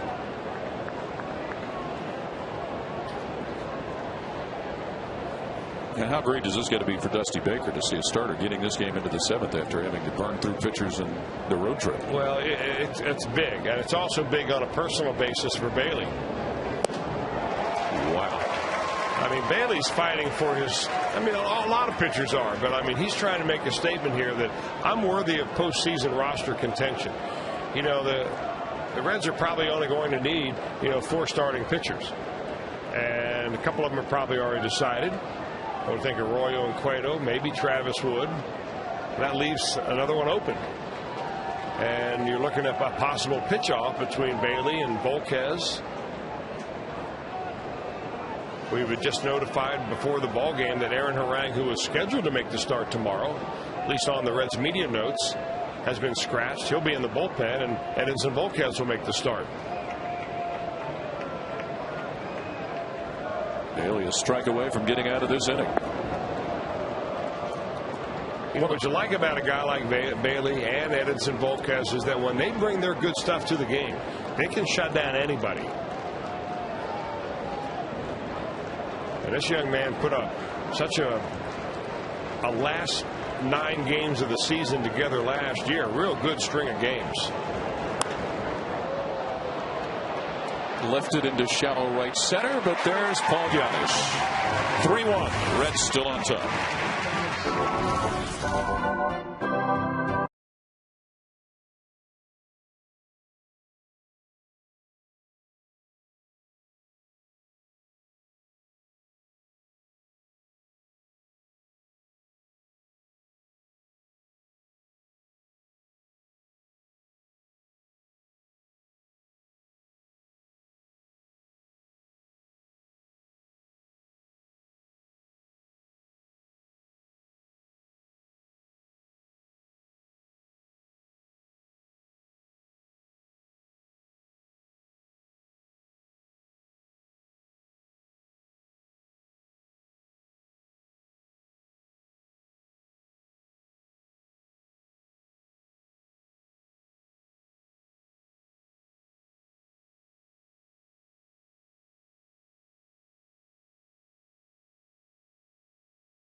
ones who get it done, like Homer Bailey has gotten it done tonight. He's made it look awfully easy when he gets the ball where he wants to. I'll tell you that. He's only given up one run. That was a home run. And it was on a real good pitch. So 7 innings of no walk, 9 strikeout baseball. That is a career high in strikeouts for Homer Bailey. And he's just rolling right along. 109 pitches on the night through 7 innings. And there he is, getting a little bit of a breather as the Reds, who have a 3-1 lead, will have Brandon Phillips lead off the bottom of the 7th. Grounds to Cedeno. 1 gone.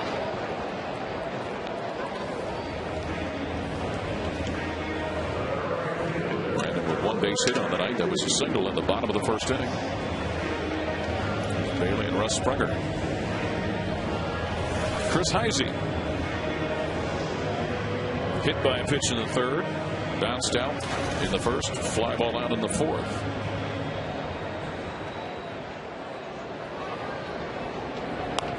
And he bunts it. Looked like Mahalam was anticipating that and throws it over the head of Jones, the first baseman. When all the Reds need is for another outfielder to be shaken up.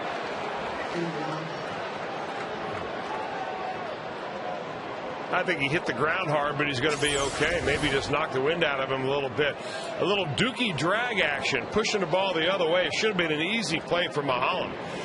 And he complicates it twice. He dribbles it or double dribbles it, and then he fires it over the first baseman's head. Garrett Jones is in the way of Heisey.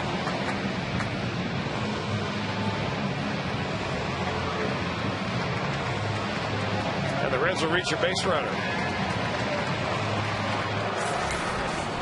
Well, that's a couple of times Garrett Jones has found himself in odd positions trying to field throws over there. I hope that Drew Stubbs was watching that, because against a left-handed pitcher, that is not an easy play at all.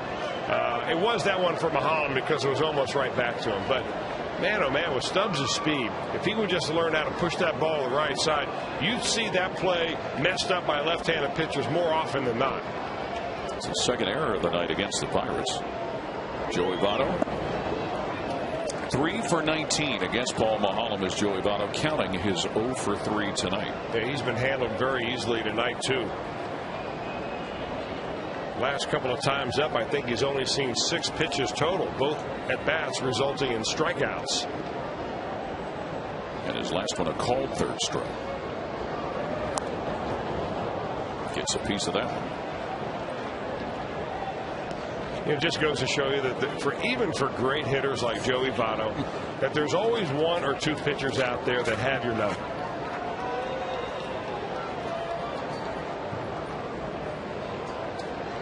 Right now, Paul Mahalam has Joey Votto's number. Although the count is in the favor of the hitter, with Heisey on at first. Now it's even. I mean, is there any way to explain it that Paul Janisch and Ryan Hannigan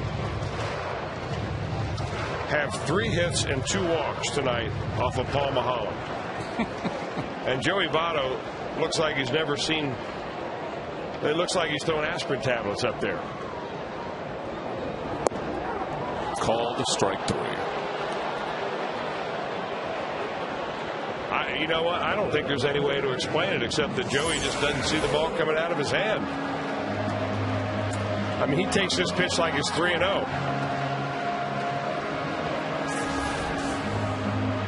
That is kind of surprising. That's just weird, downright weird. Well, the good news is he won't pitch tomorrow. I mean, if Paul Mahalam pitched against everybody the way he pitched against Joey Votto, it'd be a Cy Young Award winner. Really? He might be on another team. Somebody else might have been trading for him before the trading deadline.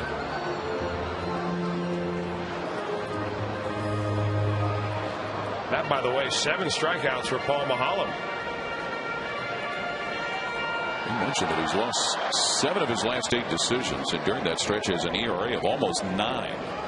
Yeah, he's given up 15 runs in his last 2 starts prior to tonight.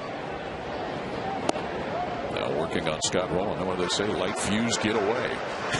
It's about been what it's like for Paul Mahalam. Rowland an RBI double in the 3rd. ball that was nearly a home run.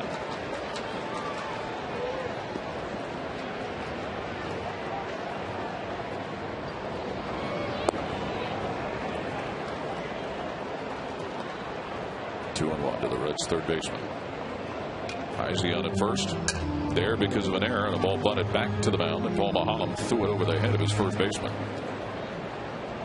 On deck for the Reds, Johnny Gomes. 2-1. Paul Maholm to Scott Rowland. Long, loud foul.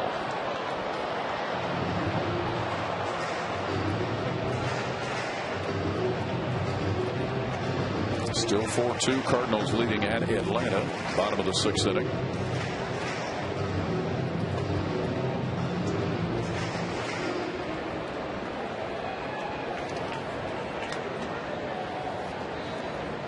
Maholm, Scott Rowland.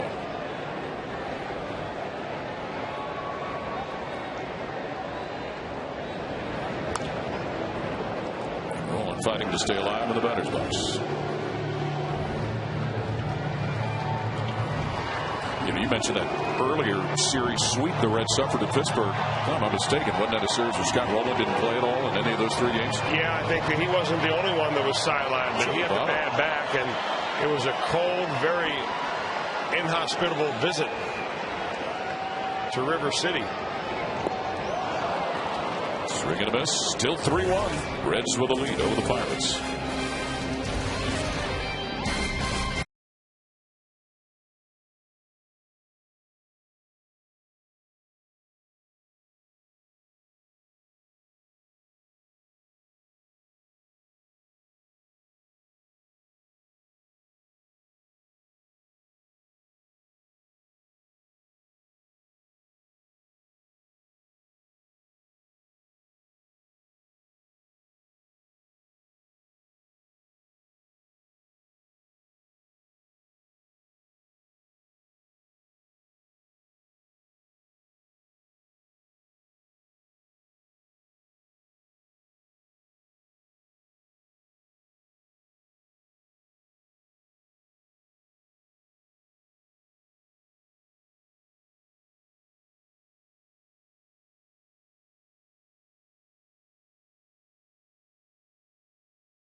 Entering to win the Papa's in Your House contest. You can win a Fox Sports Ohio prize pack, and one grand prize winner will win a pizza party. The Papa's in Your House contest is presented by Papa John's.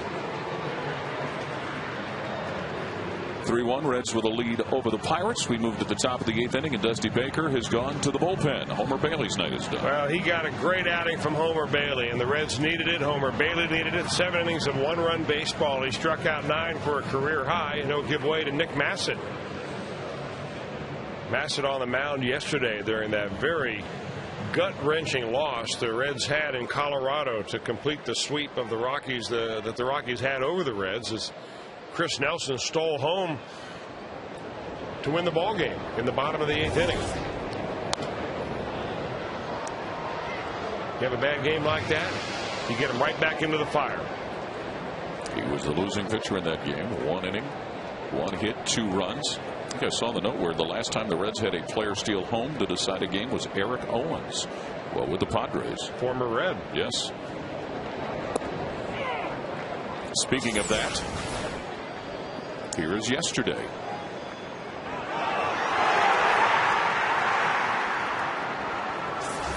That's a great play by Nelson. No other way to cut it than that. Cedeno tomahawks at this ball. Drew Stubbs comes all the way in to make the catch in shallow center.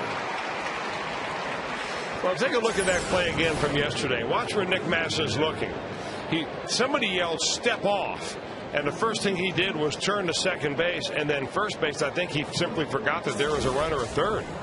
At least that's what it appeared. But you know, the funny thing about that is that you go through that exact drill so many times in spring training as a pitcher. First and third, you know, they always have that where the guy at first base breaks and they try to steal a run at home. You see it a lot happen at high school level. He should have looked to third base first. Agree. Snyder, who's homered for the only Pirate run, flies out to Stubbs for the second out. 24,000 plus our attendance tonight, 24,908. And John Bowker will come up and pinch hit for Paul Maholm.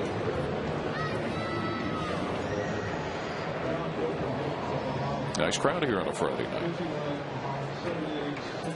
So Paul Maholm done after 7 innings.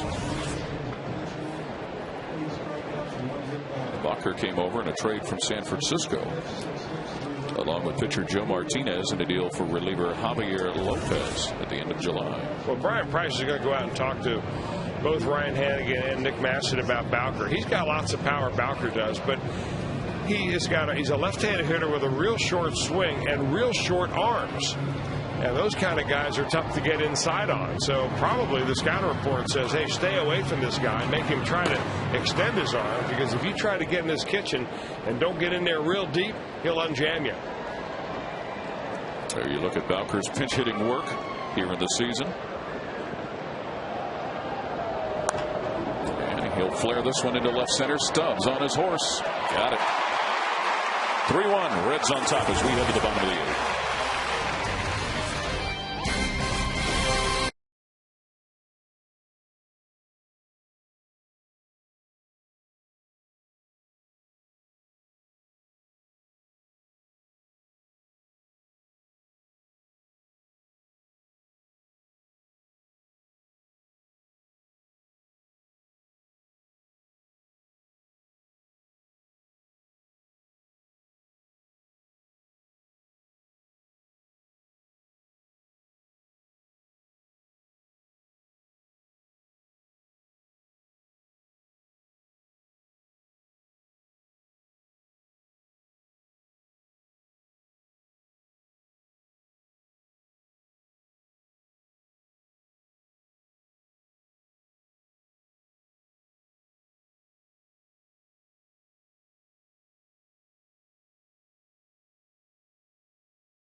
Homer Bailey going over to cover as Joey Votto fields the ground ball. Our John Morrell, hot dog, play of the game, fundamental baseball. Yeah, nice play right there. The key, Homer Bailey, get to the bag as quickly as you can.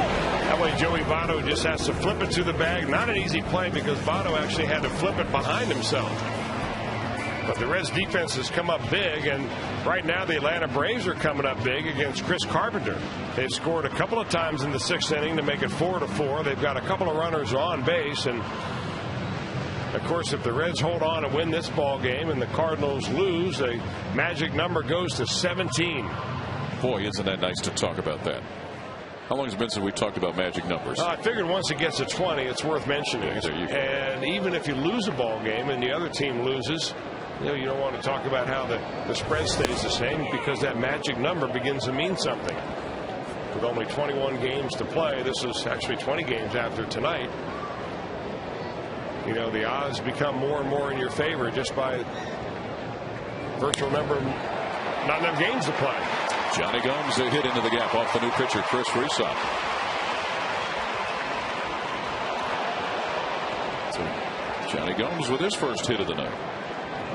Second time he's been on base.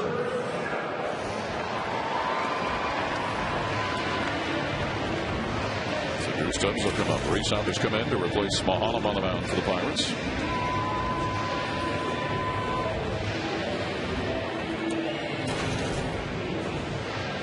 Worked a scoreless 7th inning Monday against Atlanta. He's made 5 straight scoreless appearances.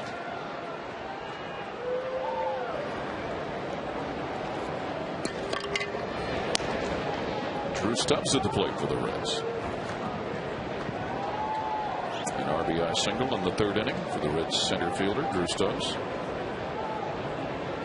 who, by the way, made all 3 putouts in the top of the 8th inning on fly balls to center field. And a nice running catch. Tied a record. Really? Said by how many? A whole bunch of them.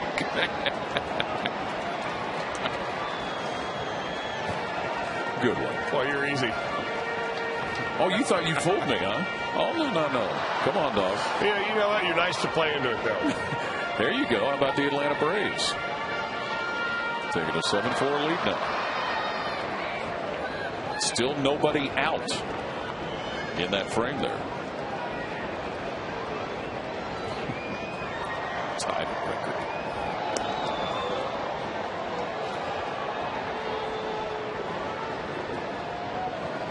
It's like the kind of stuff you come up late in the season when the team's not contending. I've had enough practice of that over the last decade. Well, Johnny Gomes drawing a lot of attention from Resop over at first base.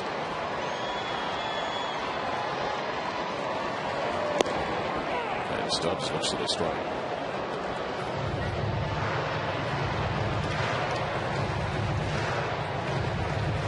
Cincinnati, bottom of the 8th inning, trying to snap a 5-game losing streak.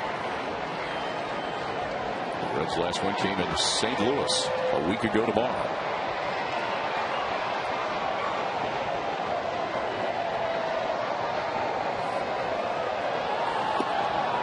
Stubbs goes down swinging for the first out. Visit the official online shop of the Cincinnati Reds at Reds.com. Browse the largest selection of official gear, including the latest apparel, memorabilia, and authentic classics for the whole family. Get your gear straight from the source. Shop the Reds.com official store.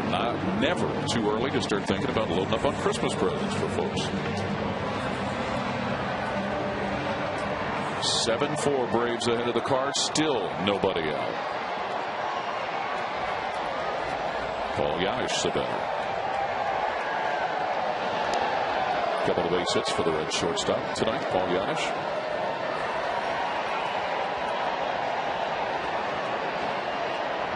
A single in the 3rd and an error by Ryan Doman allowed him to go to second. A single in the 2nd.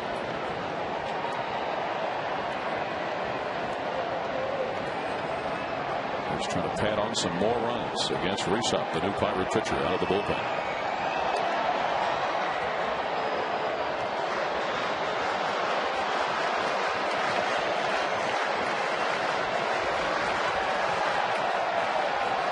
Jones looked like he was peering over there at Chris Beyer, who's acting as third base coach tonight.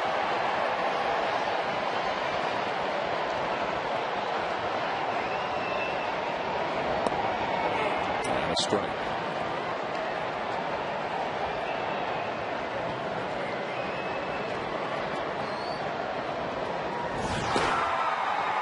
Francisco Cordero working in the bullpen.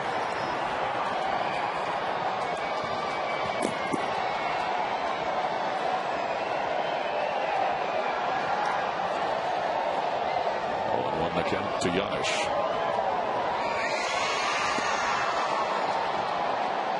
Ball 1. Hannigan on deck.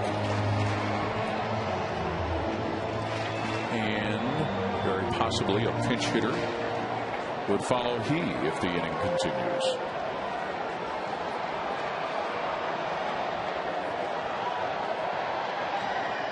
Reesop, who was a spring training non-roster invitee for Atlanta this past spring. He's got a good arm, and we've seen him pitch before. I mean, the Pirates got him up off the waiver wire from Atlanta on August the 4th when the Braves had to make a deal. But, you know, he originally broke into the major leagues with Florida, pitched there a couple of years with the Angels for a year, a couple of years with the Braves. I mean, parts of years, cups of coffee, really, but I've always admired how strong his arm is, and I think that the Pirates have been pleasantly surprised what they were able to get out of Reesop, considering they got him off the waiver wire, and they put him right in to be their kind of setup guy. Right now, trying to hold the score right where it is. 1-2 to Giannis with Gomes at first.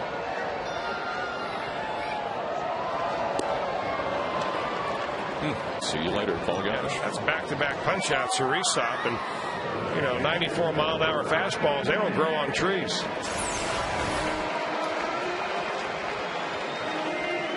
You can see Reesop, very short arm action, very quick arm arc, and really stockily built. He's got strong legs and uses them very, very nicely in his delivery. The 2 outs, it'll be Ryan Hannigan. A base hit and a couple of free passes, one of them an intentional walk.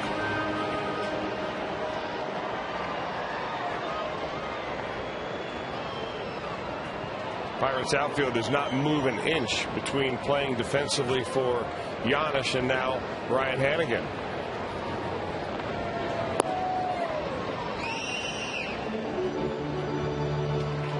On both these right-handed hitters, they shade him a little bit towards right. Like Ryan Doman way over in right field. He's kind of snugging that line a little bit.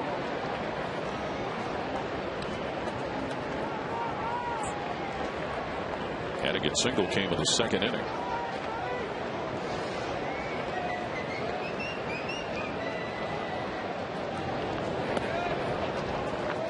Chris Reesop having to work here.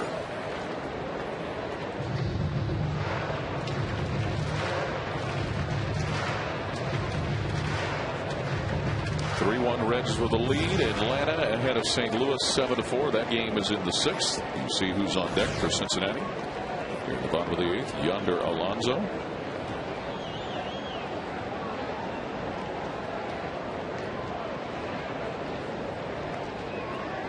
Reesop with a 2-0 pitch to Hannigan.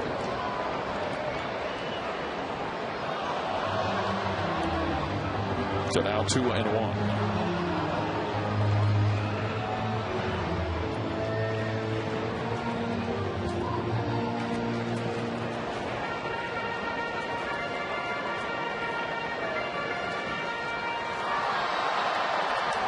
There'll be a lot of attention on that San Francisco-San Diego game later tonight, and how it will affect the National League West race. 2-1, Reesop to Hannigan, and another foul.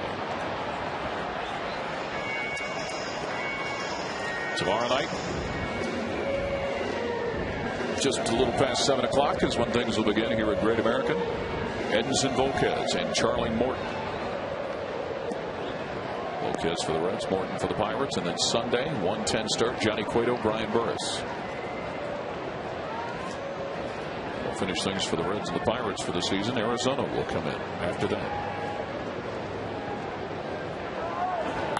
And Hannigan bounces this one. Walker to Cedeno for the force. 3-1 Cincinnati after a full here at Great American.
Comprehensive highlights, exclusive interviews with the players and Dusty Baker before anyone else. That's Reds Live, brought to you by Kings Honda and the Kings Auto Mall. Visit KingsHondaUSA.com. And tomorrow, get ready for the big matchup between the number 2 Buckeyes and the number 12 Miami Hurricanes with Game Time with Jim Tressel tomorrow morning at 11 a.m. on Fox Sports Ohio. Well, Paul Keels, you follow the Buckeyes probably as close as anybody doing their radio on their radio network. Are they ready for the Hurricanes? They are ready. They are ready. And so is Francisco Cordero for the Reds. Good to know that. He's not had a save since August the 29th, since the Chicago Cubs. But, boy, he has really tightened it up lately. Reds have not given him very many in the way of save opportunities, obviously, here in the month of September so far. But this is one tonight. Up by 2. And he's got the top of the Pirate order to deal with. Andrew McCutchen, Jose Tabata, and Neil Walker. McCutchen, 1 for 3, a single in the 6th, and then was thrown out trying to steal.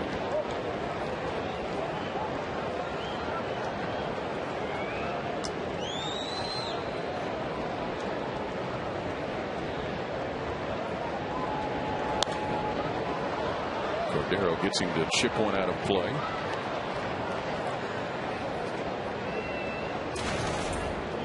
You know, those throw-em-outs by Ryan Hannigan may be the 2 biggest plays in this ball game. The one bad call by Bob Davidson, but the Reds got the advantage in that one. But Hannigan made a nice throw to second base on the first one, and then a great pickup by Paul Janisch on the one he bounced in the dirt, and then ended up nailing Andrew McCutchen, the man in the batter's box. Base hit McCutchen.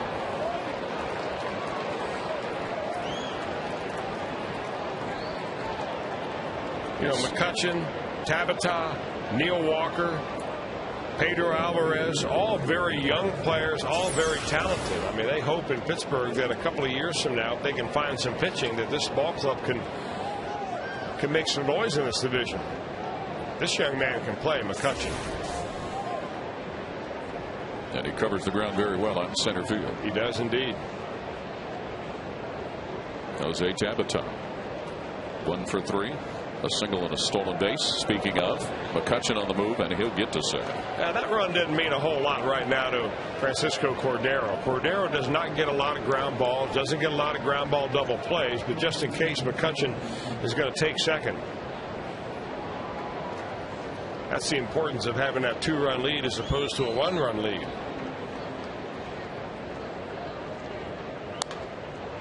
One and one now after that foul ball.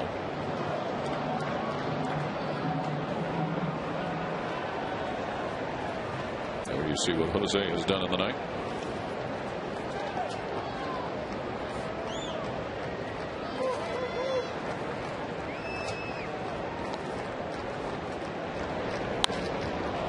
Up the middle. They're going to wave McCutchen in. Stubbs has his throw cut, but nobody back there. Where Jose Tabata drives in the run to make it a 1-run game. Kind of sticks his bat out, Tabata does, and he gets that ball into center field. There's really no way you're going to get McCutchen no matter what. Hanging breaking ball. Looking like it got more of the plate than our Fox track shows, but he just lays it right out into center field. So back-to-back hits to start the inning. Now that run at first base, that does mean something. That run being Jose Tabata with his 26th RBI of the year. And second baseman Neil Walker will face Cordero. Walker's got a little pop, 10 bombs. Partial season. Twice tonight a strikeout victim. And in between that, a fly ball to left field. And he'll smack this to left. Gomes charging, but it'll bounce in front of him.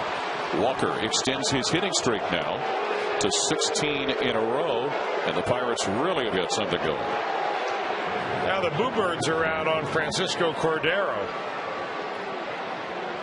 The bottom line is that he's given up one hard hit ball, and the others are kind of little flares that have fallen in there. Now he's got to bear down and go to work. That call to the bullpen. Brian Price making the call down there, and it appears that Arthur Rhodes is going to get up and throw.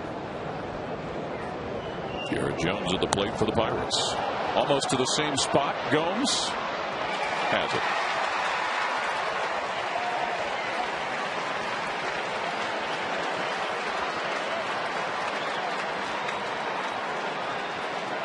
To the first out of the inning, still a couple of runners on for the Pirates.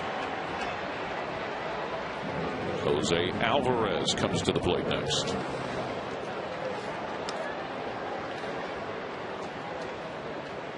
Oh for 3 tonight, Alvarez. He's been struck out twice.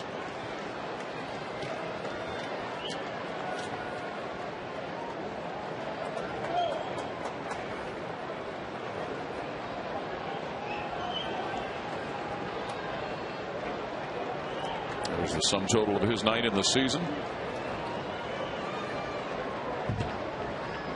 1 run in already for Pittsburgh. 2 runners on base. Jose Tabata drove in Andrew McCutcheon.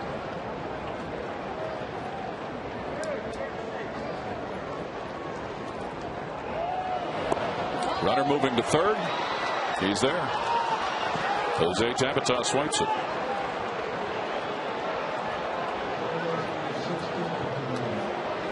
Well, he's got 15 of them on the year, and Cordero really didn't pay much attention to him at all. And it's always a dangerous play when you've got the runner, the third baseman, and the ball going down there at exactly the same time. But Roland was able to flag it down. Now 90 feet away with 1 out. All Alvarez has to do is get this ball into the outfield. Looks like he was trying to get it into the river. Yeah, reaching back a little bit was Cordero right there at 97. Man, it's been a while since we've seen him pump it up that high.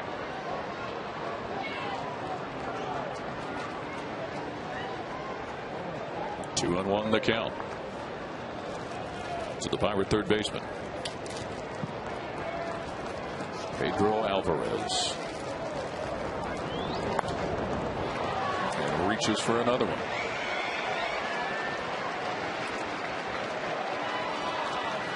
Once again, while the Reds are holding a 3-2 lead here in the top of the 9th, Atlanta ahead of St. Louis in the top of the 7th, 8-4 in the Braves Park. There's Walker, who extended his hit streak to 16 games. And Alvarez facing Cordero with 1 out.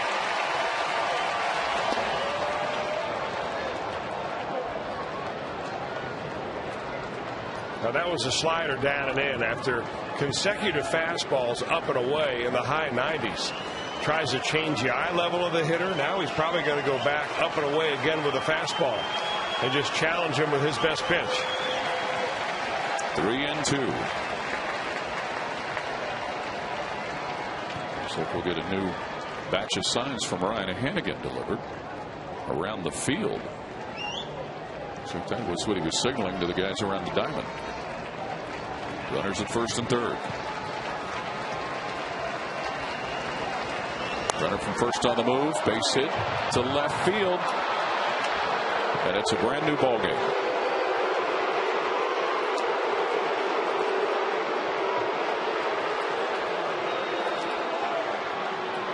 '42nd RBI of the year for Alvarez. This Pirate ball club took 2 out of 3 from the Atlanta Braves last time they played them, and it's a ball club that's got some talent on it.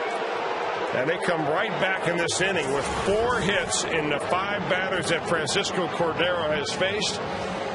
And Dusty Baker will make a move right here. He's already made the call to the bullpen to bring in the left-hander. Skyline call to the bullpen. Reds and Pirates tied at 3 at the top of the 9th.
Rhodes coming out of the bullpen, so he's gone.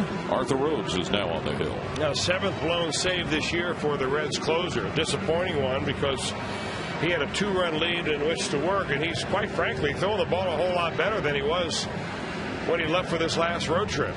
He's throwing strikes, but he was the victim of 4 base hits, a couple of them opposite field hits, and the Reds are all knotted up, and they'll bring in Arthur Rhodes with runners at first and second to turn Ryan Doman around. There's a look at the numbers in Arthur's All-Star season. Doman, the switch hitter, 1 for 3, a single in the 5th. And as you said, Chris, he's on the right side of the dish now to face the lefty Rhodes. And he's not nearly as good a hitter from the right side. A couple of runners still out there for the Pirates.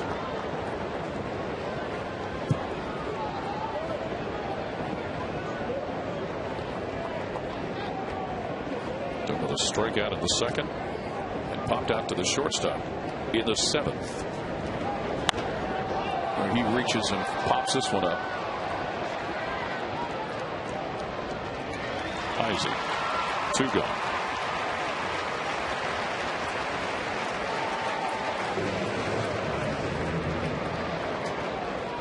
Dusty Baker mentioned before the game, Arthur Rhodes, because of that bothersome foot issue, wasn't available to go yesterday. And they've tried to space some of his time to let him just regenerate. So now Ronnie Cedeno has not been on base. A strikeout, a pop fly to center, and bounced into a fielder's choice in the 5th. The Pirates twice have scored here at the top of the 9th to even the game.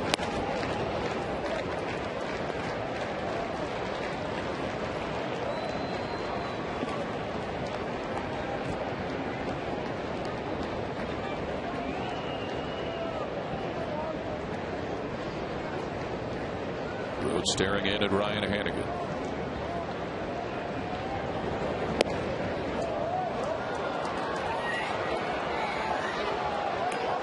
Two 8-5 now. The Braves ahead of the Cardinals in the 7th in Atlanta.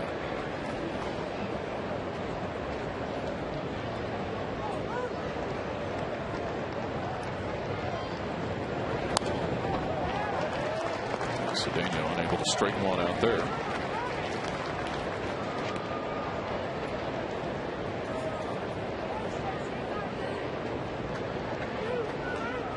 th Major League season for Arthur Rhodes.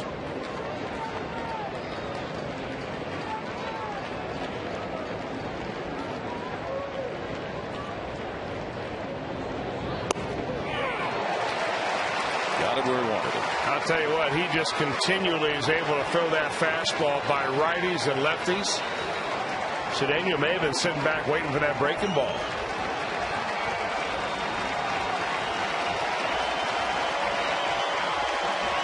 Pressure spot right here with a couple on and 2 out. Rhodes against Cedeno. And you can see Rhodes after he throws the ball, how he bounces on his right leg, on his right foot. He doesn't want to even touch the ground with his left foot. That's how bad that plantar fasciitis is. Right in front of the heel on the very bottom of his foot. You see how he lifts his left foot up right there? I mean, he can hardly walk. But he's out there pitching.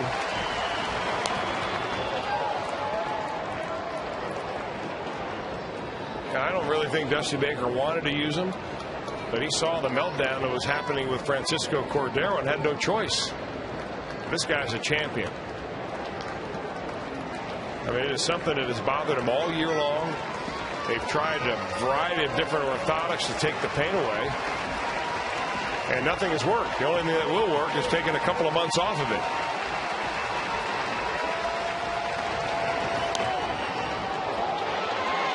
Izzy charging. Got it. Bottom of the 9th coming up. Reds and Pirates tied at 3.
by the Basement Guys. Enter to win the free basement giveaway from the Basement Guys. To enter, go to thebasementguys.com.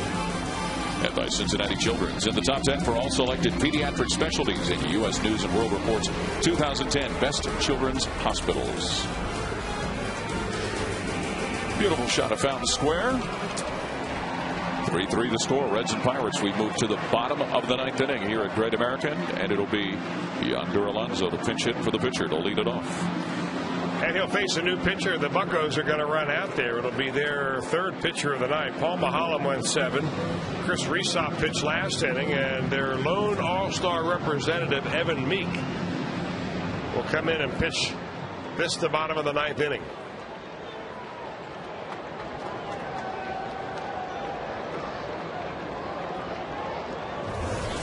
Alonso, the young first baseman. Nice to see him get up here and get a taste of the major leagues. You know, this kind of experience is so valuable for these young guys like Alonso. Gives them the confidence that they can play here. Screams that one right at, and Jones didn't know where he had it. That's because it was stuck to him. It was embedded in his chest. This ball is absolutely rocketed by Yonder Alonso. Look at one hopper, boom.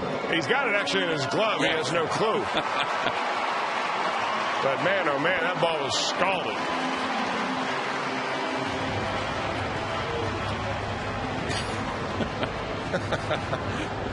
We saw that earlier this year where somebody had to get inside their jersey and couldn't get it out. Yeah. Here we are in the bottom of the 9th inning.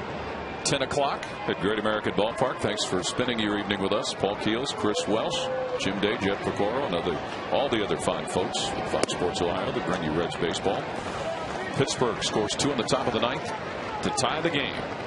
So that's why we are here in the bottom of the 9th with the Reds batting and Brandon Phillips with 1 out at the dish.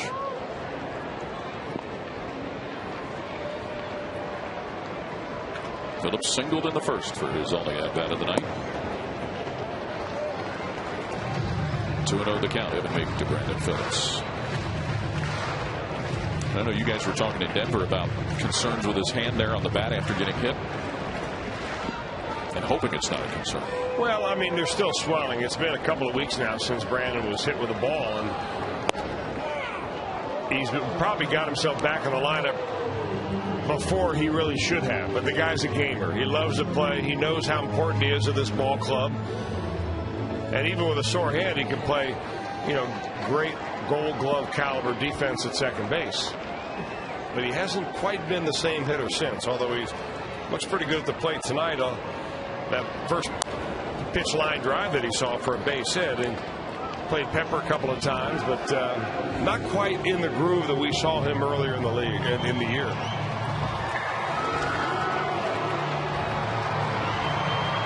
You mentioned his defense, of course. He leads all National League second baseman with a .995 fielding percentage. 2-2 with nobody on and 1 out. Evan Meek and Brandon Phillips. He's part of the Reds All-Star contingent in Anaheim this summer.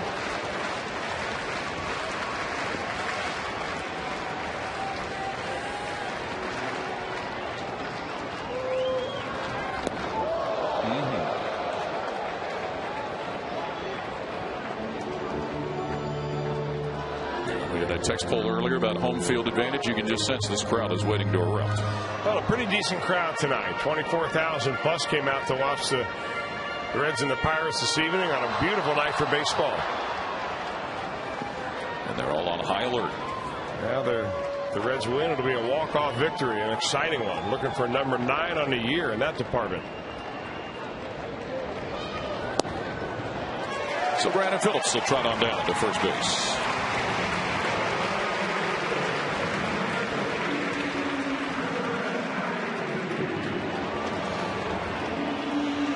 Chris Heisey will be up next. He's been on base twice, once by an error, once when hit by a pitch.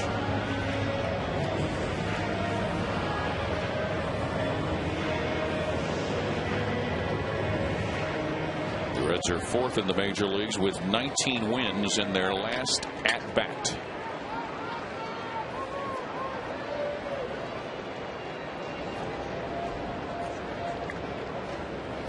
Atlanta leads all of the major leagues in that department.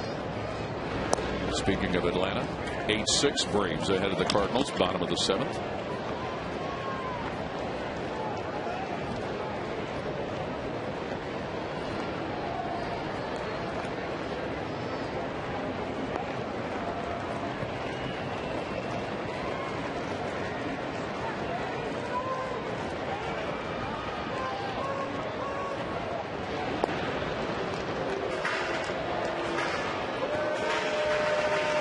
Like the Pirate runners got the Reds pitcher's attention. Well, Brandon doesn't have a huge lead down there, but he is diving back to the bag, so it gives you a little bit of an indication that he might be going. He takes the lead with his hands on his knees, and sometimes that puts a pitcher at ease. But if you look at his right foot, it's pointed a little bit towards second base. He's already got his hips open in case he does want to go, and the Pirates are going to pitch out.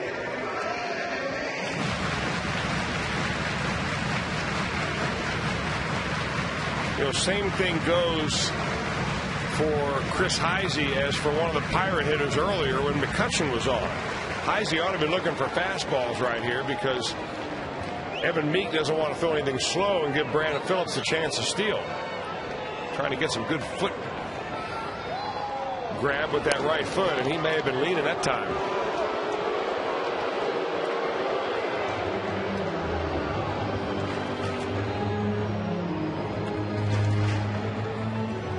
He's seen one pitch so far. And he's may have to be a little patient here if the Reds want to try Brandon Phillips and steal him to second base. Not going and not patient. 1-1. Long look for Chris Heisey, down to Chris Spire in the third base coaching box. Phillips has 15 stolen bases, but he's been thrown out 11 times. That's an awful lot. But if you're the Pirates, you're thinking, you know what? He's tried to steal 26 times, so he just may try it again right here.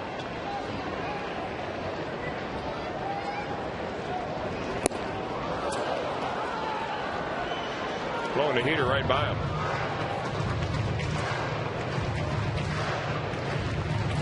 So now Heisey has to go into a defensive posture at the plate.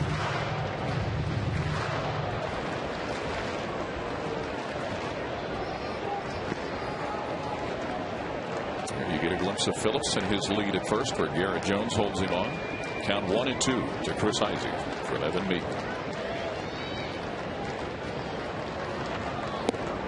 Oh my goodness. Not a tail on that fastball. I'll tell you what, Evan Meek has got some speed behind that pitch and some movement. That ball starts inside and just eats Chris Heisey right up.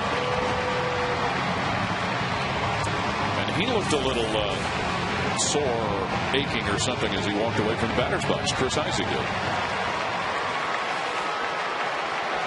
Well, we've seen this scenario before. He's just happy Paul Maholm's not in the game. Isn't that the truth? For all of the things that Joey Votto has done in his young career, one of the things he has never done is hit a walk-off home run. Wouldn't today, his birthday, be a great time to change that? You making an official call right here? Let's see how it turns out. I like it. Fooled him with an off-speed pitch. Boy, that's a good pitch right there. And I think it was the last thing that Joey Votto was looking for.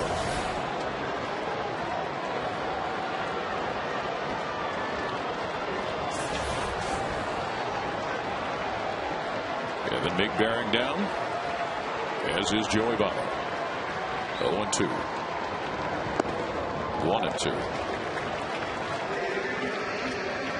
The Reds have had 3 game-ending home runs this year. Johnny Gomes, Lance Nix, Orlando Cabrera.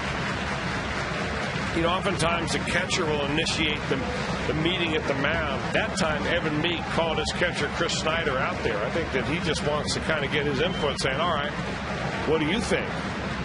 Should we go back with a fastball right here, or do you think we can fool him with an off-speed pitch? By far, Meek's best pitch is that fastball. I mean, after all, he can throw it 96, 97 miles an hour. You hate to have to go back into that dugout and having Joey Votto take you deep on your second best pitch. That's probably the way they'll go.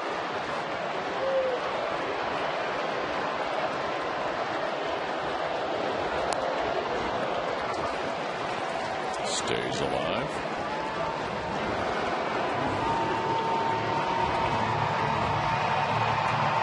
Mentioned earlier the at-bat he had late in the game against Brockton and the Dodgers in Los Angeles. The extra inning win in San Francisco. Joey Votto fought to stay alive and came up with a big base hit on Barry Zito. 1-2 the count. With 2 out and Phillips on at first in a tie ball game.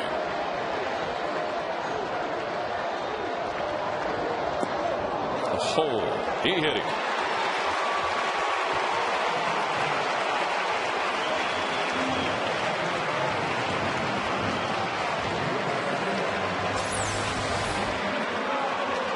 Let's see where.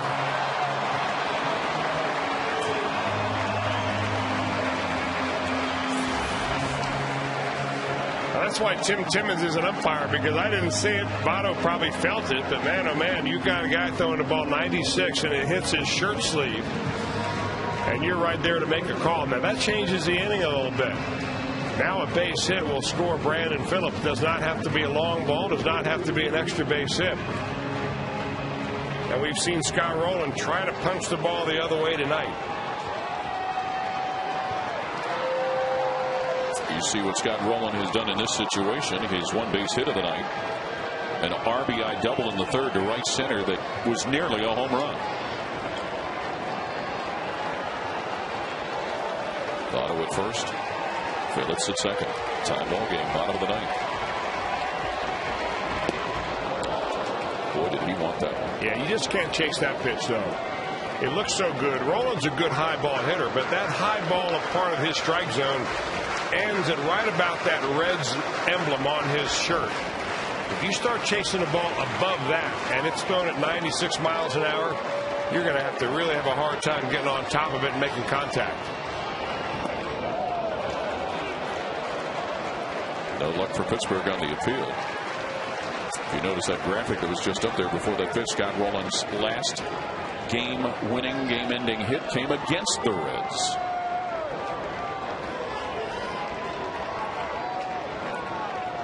Boy, Dusty Baker, what emotions that he has seen over the last few days.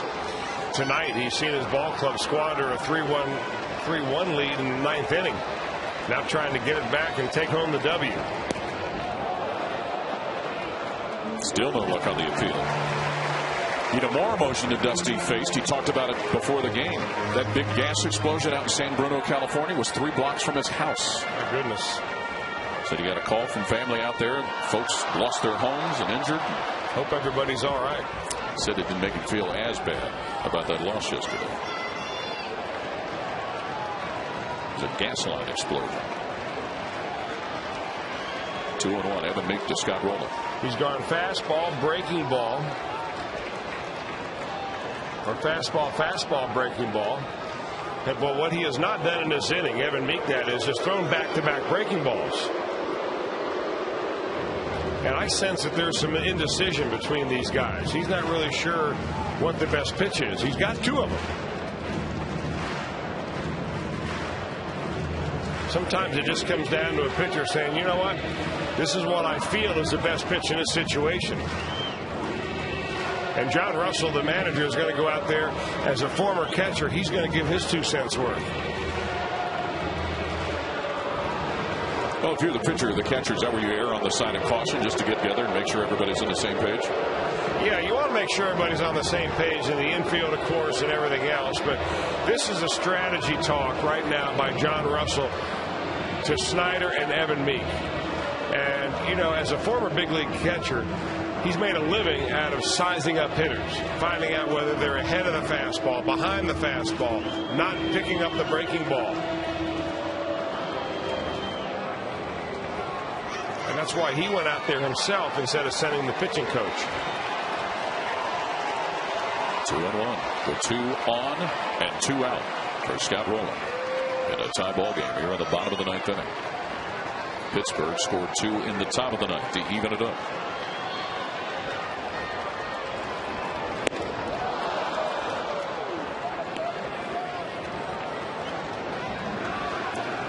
chance they decided to stay with a fastball. I'm not sure he's seen a strike in this at bat.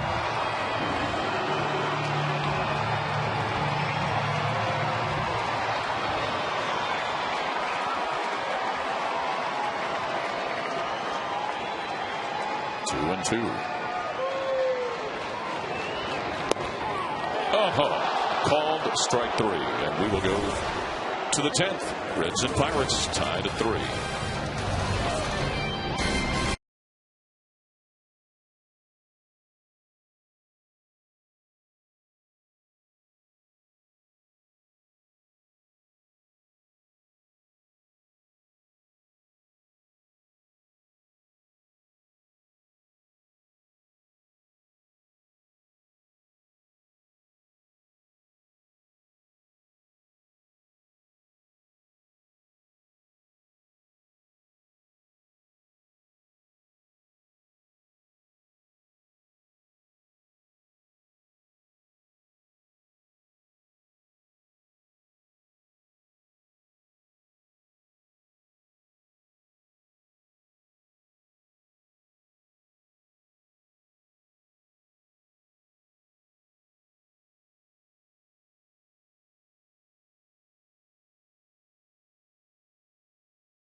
Feed your wild side.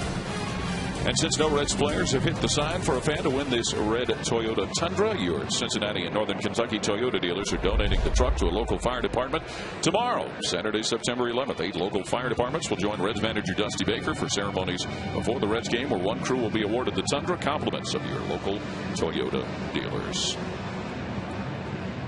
Top of the 10th inning here at Great American. 3-3. Reds and Pirates are tied. Dusty Baker has dipped into the bullpen again.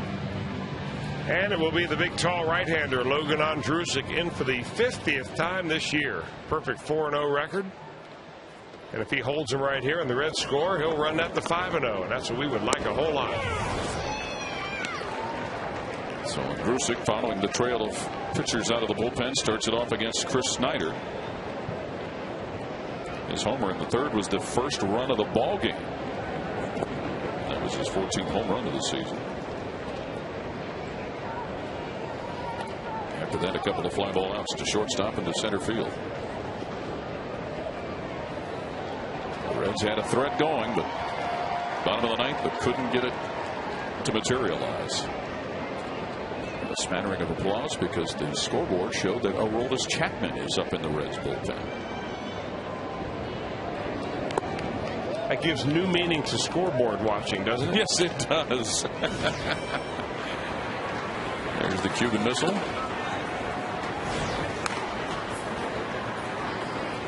The other part of the scoreboard we've been paying attention to, 8-6 Atlanta over St. Louis. Snyder, a foul that Joey Votto will line up. Got it.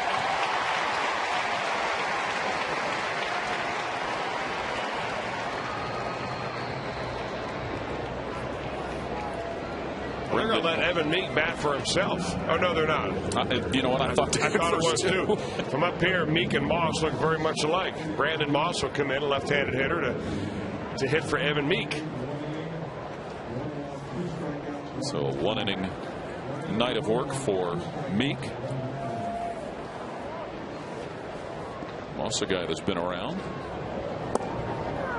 Looks to the strike from Ondrusek. He's been all of 09 with the Pirates at the major league level.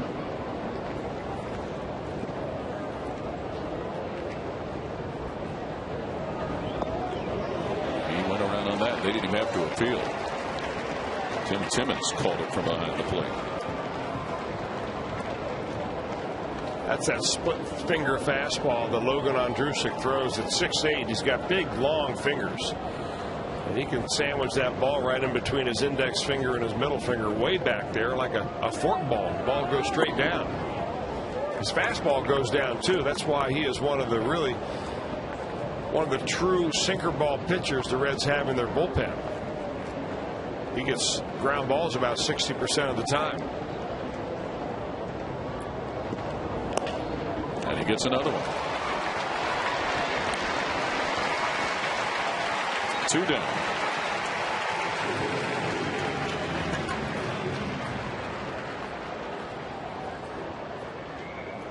Well, in the Zabatti threw a split finger, a fastball. And then another fastball right there that just kind of sinks, and there's not a whole lot that Brandon Moss can do with it, especially if you've got an open stance and have to pull everything. Andrew McCutchen, who led off the ninth with a single, a stolen base, and came around to score one of the 2 runs the Pirates got to even the game up. Well, the young pitching the Reds have run out there this year, you know, starting with the youngest of all, and Mike Leake, have really been so instrumental in getting the Reds where they are right now. And they're going to have to lean on them more and more, you know, as you get towards the end of the year and hopefully into the playoffs. You're right, Chris. Guy like Logan Ondrusek, Travis Wood, Jordan Smith, and the times he was up and down and back and forth. Strike to McCutchen.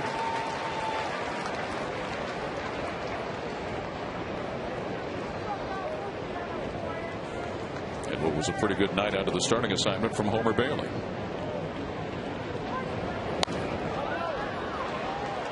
Second strike on McCutchen now.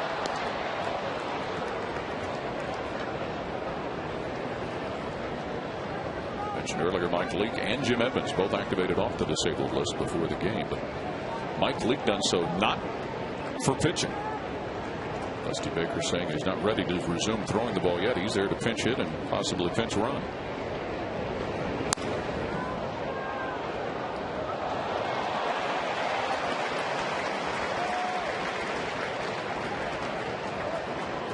Season when the Reds were playing the Pirates in a couple of those series in Pittsburgh, you saw that combination of McCutchen and Millage, Lasting's Millage at the top of the lineup. Boy, that was some speed to create problems.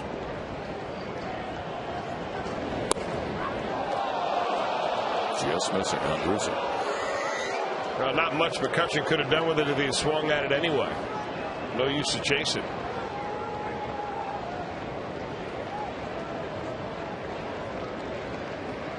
Payoff pitch from Logan Ondrusek.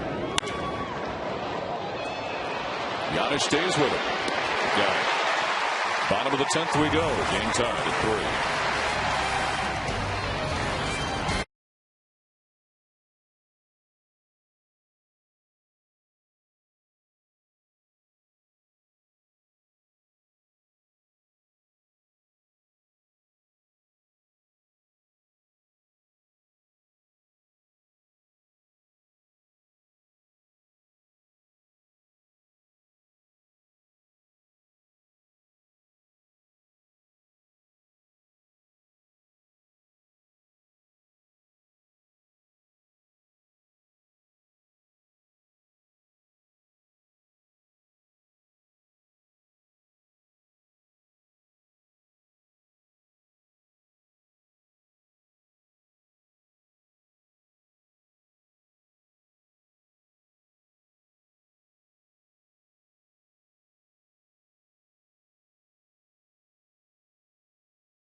$5,000 full paying weekend guests this month will receive a Pete Rose 4192 commemorative print at 1 out of every 10 of these prints has been signed by the hit king himself. To learn more, call 513-765-7923 or visit redsmuseum.org.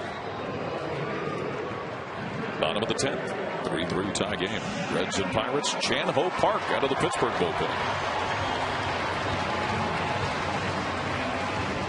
Well, the veteran right-hander has been around a long time. Came over from South Korea to pitch for the Los Angeles Dodgers, 1994. He's been with the Texas Rangers, the San Diego Padres, the Mets, the Dodgers again in 08. Last year, he spent some time, 45 games, with the Philadelphia Phillies. And here he is in game number 16 for the Pirates. And he'll start the bottom of the 10th against Johnny Gomes. Used to be a time that Chan Ho Park could rear back and throw a fastball that he started about belt high, and by the time it got to the hitter, it was up around the letters. Just gas, overhand gas with a real good breaking ball. Not quite the same overpowering stuff anymore. Catches the outside perimeter of the plate there. Although 94 ain't bad.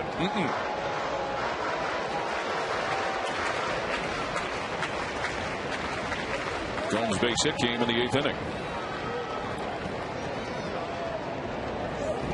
Wow, he went wailing away at that one in this first out. Looking for a fastball, getting a slider, and this is what the result is. Johnny trying to end it right there. Really pulling his shoulder out. His foot really never closed, and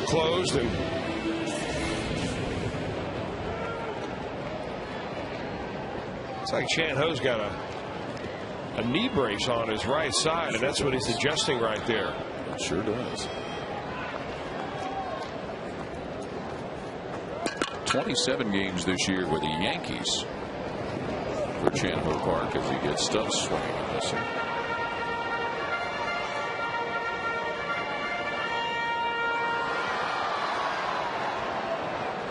Drew Stubbs tonight, an RBI single in the 3rd.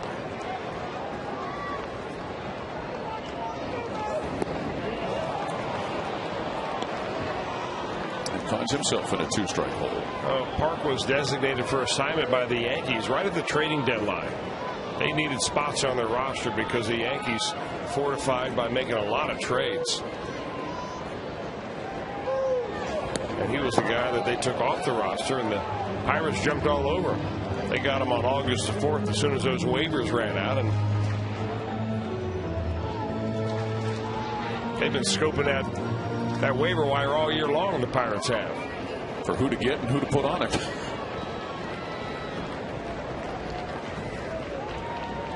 1-2 to Stubbs.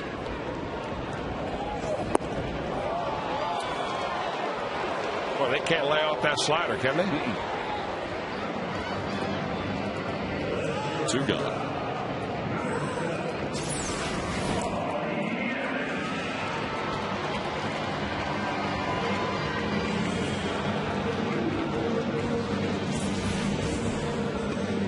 Yanis, an RBI base hit in the 3rd, which followed a single in the 2nd.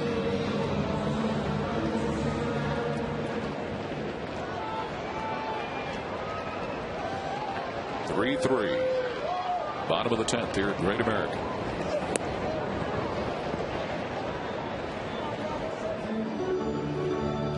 So Paul looked like he was going to start to square up to put a bunt down.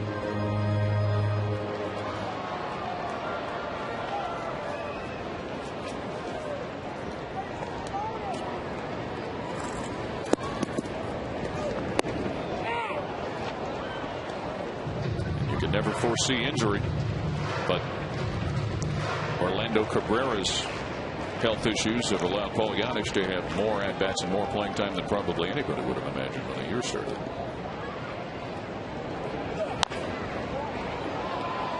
Easy inning there for Park. Wow. And we'll move on to the 11th with the game tied, still at 3.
side. 3-3 Reds and Pirates knotted up as we slide along to the top of the 11th inning, and Aroldis Chapman has emerged from the bullpen. Well, as soon as he opened the gate, the fans here at Great American Ballpark on their feet. They had a big graphic on the big video board here. Chapman, the need for speed, and he will bring it to you. There's no question about that. He's yet to give up an earned run so far this year. He has struck out 5, walked 2 in the 5 games in which he has appeared. And he will face the teeth of this Pirate lineup. The part of the lineup that really did Francisco Cordero in. They strung 3 hits together in the 9th inning. And after a fly ball and another base hit, they chased Cordero, but they had 2 runs to tie it up. Since that time, Rhodes came in to bail out Cordero. Andrusik a perfect inning. And now the hard-throwing Cuban left-hander. 37 of his 71 pitches have reached at least 100 miles per hour on Scoreboard's radar guns.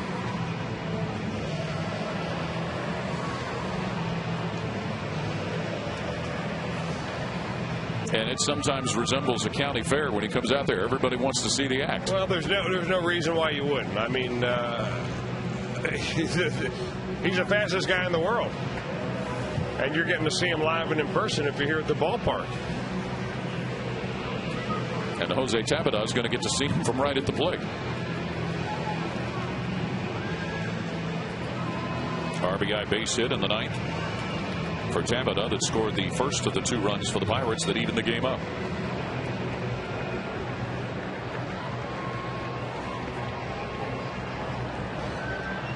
Aroldis Chapman on the mound. Tabata will be followed by Walker and Jones.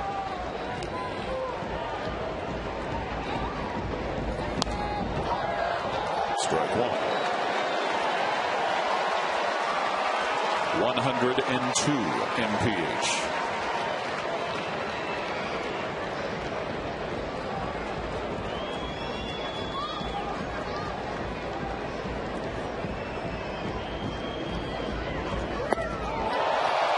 Strike 2.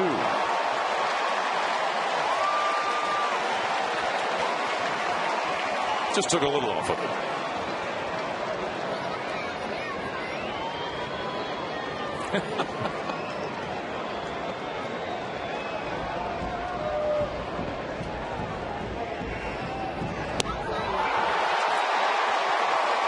One out.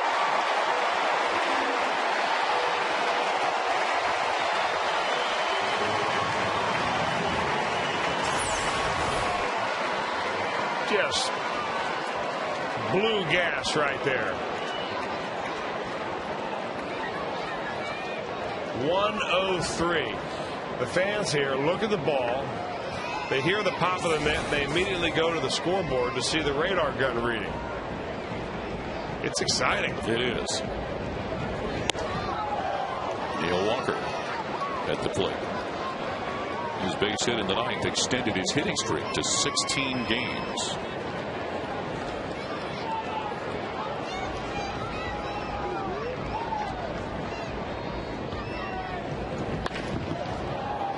Paul Janisch in the hole.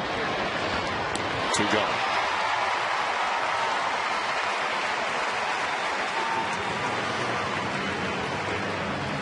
Well, the first 2 batters have seen nothing but fastballs.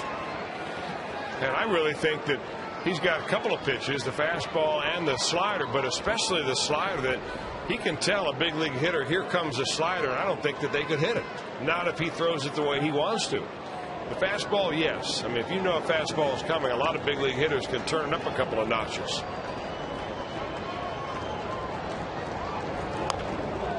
Strike 1 to Garrett Jones. Yeah, Garrett Jones wants to get that bat on the ball before he sees that slider.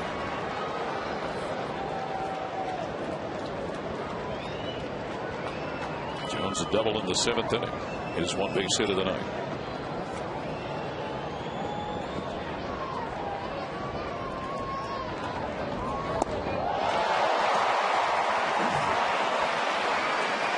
That was a slider. And after seeing it at 100 miles an hour, you throw a 90-mile-an-hour slider, there's just no way your eyes can track it.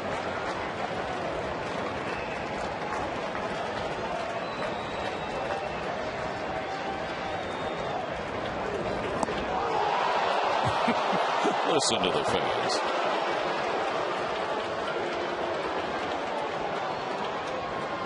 And a lot of them in the lower section of the stadium are on their feet.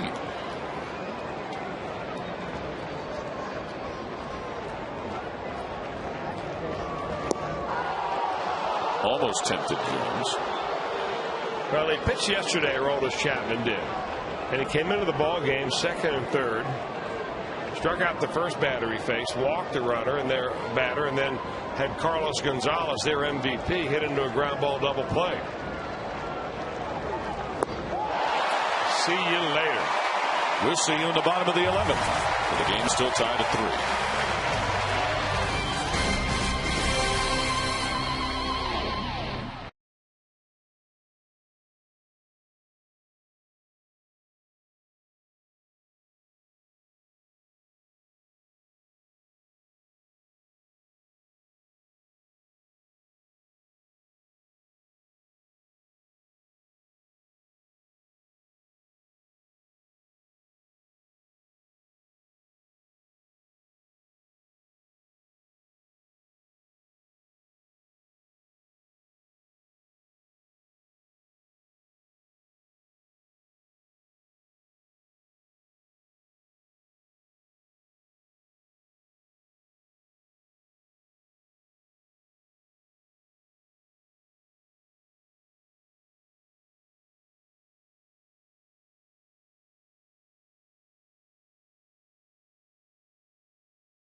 Does he ever take a look at the last strike that he throws in the inning? A strikeout, the second of the inning. A slider for Garrett Jones.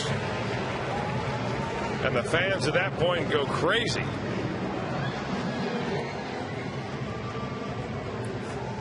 Good glimpse of him there behind the dugout. Most of them had been standing through the whole inning anyway once Chapman came into the game. You know, we talked about Aroldis Chapman and how hard he throws, but look at how long his stride is. I mean, he is so close to home plate. I mean, he's 6'4", and without measuring it, we don't know. But I would imagine he is striding at least 100% of his height. And if he's out over his front knee with his arm, and by the time he releases it, he's 6 feet 4 inches closer to home plate than on the mound. I mean, that makes a 102-mile-an-hour fastball effectively about 107. Brian Hannigan leading off the bottom of the 11th for the Reds. Be a good time to get a run, walk-off victory, and give Chapman another W. The Reds, by the way, on the season 9-7 in extra inning games. The Pirates are 4-5. 1-1 to the Reds catcher. The pitcher spot is next. Nobody at the moment in the on-deck circle.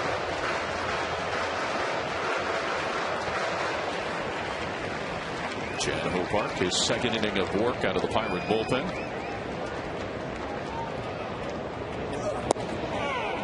Strike. Maybe Orlando Cabrera as he's starting to scuttle around the dugout.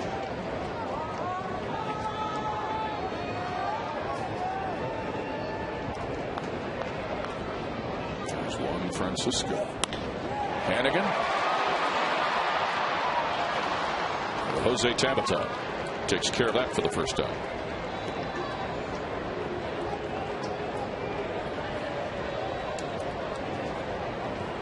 And it'll be Francisco coming out of the dugout to pitch it.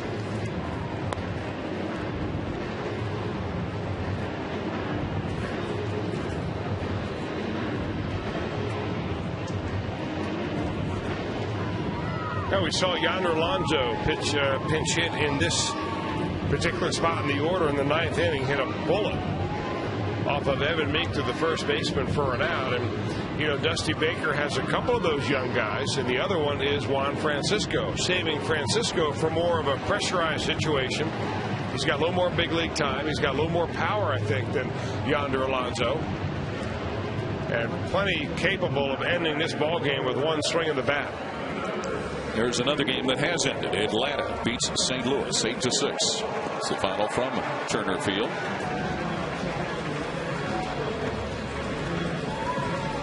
Francisco, 9 appearances, 1 start in his 3rd stint with the Reds.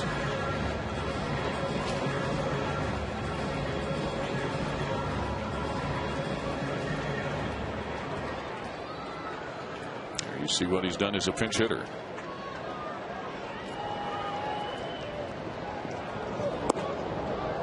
Park comes inside on him. Now, what has been really effective for Park is that slider. And if he throws it down and in the way he's thrown it to the right-handers, there's really nothing that Francisco is going to be able to do to keep it fair. That's a curveball right there. He took something off of.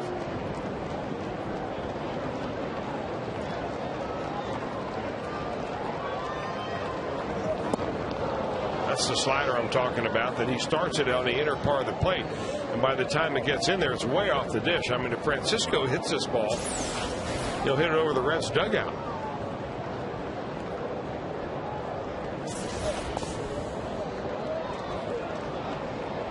Chandler Park working him inside there. And Juan Francisco started to walk on down to first.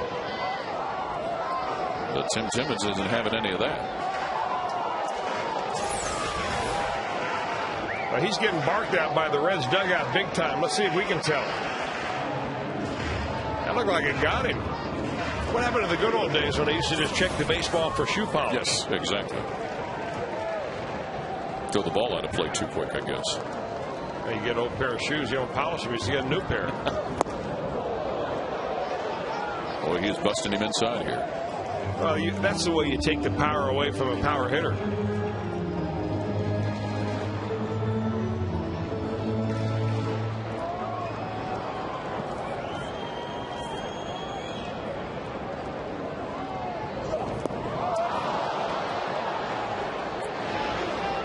Francisco is done.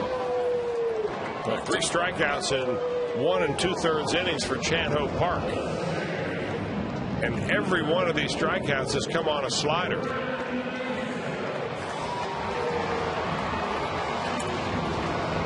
Sean, he's still got a lot left in the tank. Back to the top of the order, Brandon Phillips.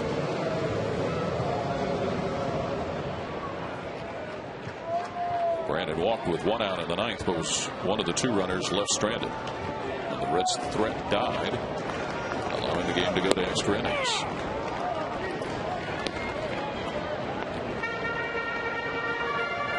Base hit, a couple of groundouts, and he took a called 3rd strike. Brandon Phillips did in the 3rd inning.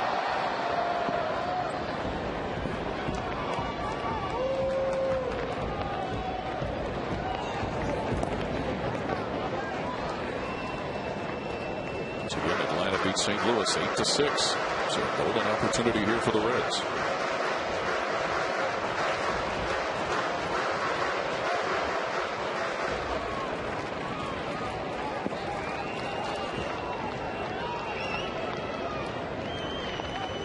Phillips trying to continue it or end it with 2 outs.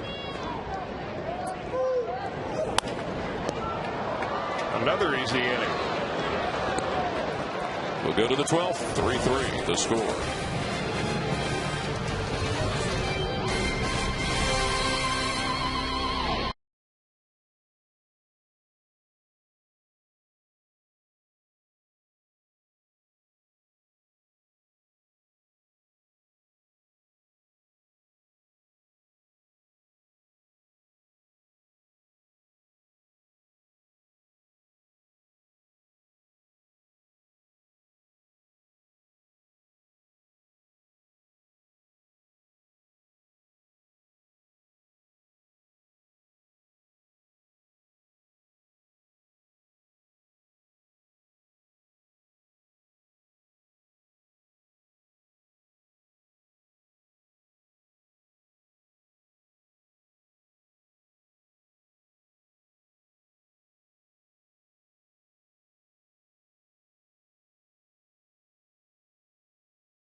Pirates are dead even at 3-3. Dusty Baker has summoned Bill Bray to come out of the bullpen to pick up where Aroldis Chapman had left off. Prior to Chapman, Andrusic, Rhodes, Cordero, Massett, and all followed Homer Bailey. But it's now Bill Bray on the spot. Well, you've got a lot of arms down there because you call up extra pitchers at the September 1 mark. But so far, the Reds have used those pitchers that you would think that would be on a postseason roster. Dusty Baker wants to see that magic number of his go down one more. Started the night at 19. Magic number did with the loss by the Cardinals to the Braves tonight. It goes to 18. It could be chiseled down to 17 if the Reds are able to pull this baby out. Pedro Alvarez will lead off the 12th for Pittsburgh. 1 for 4 for the third baseman.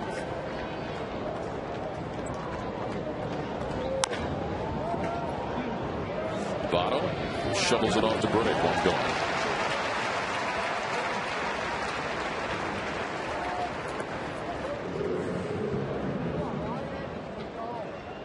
And Ryan Domit, he'll be on the right side of the dish. One base hit in his night's work.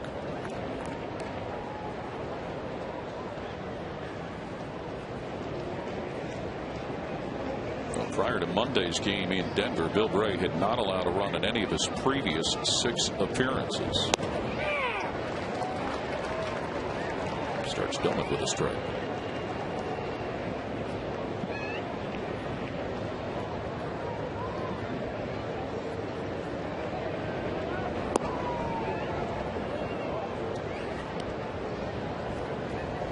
And what an addition Bray was to this bullpen when called up.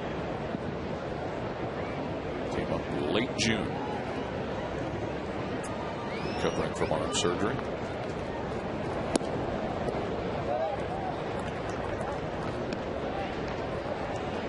Two and one to Ryan Domit.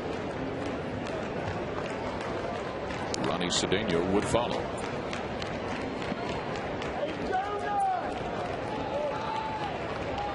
Pittsburgh scored 2 in the top of the ninth to knock this game at 3-3. Gets by Giannis into left. Hit very sharply right there by the switch hitting Ryan Domit. Did not look good in his at bat against Arthur Rhodes. A weak fly ball to right, but he got the bat hat out on this one.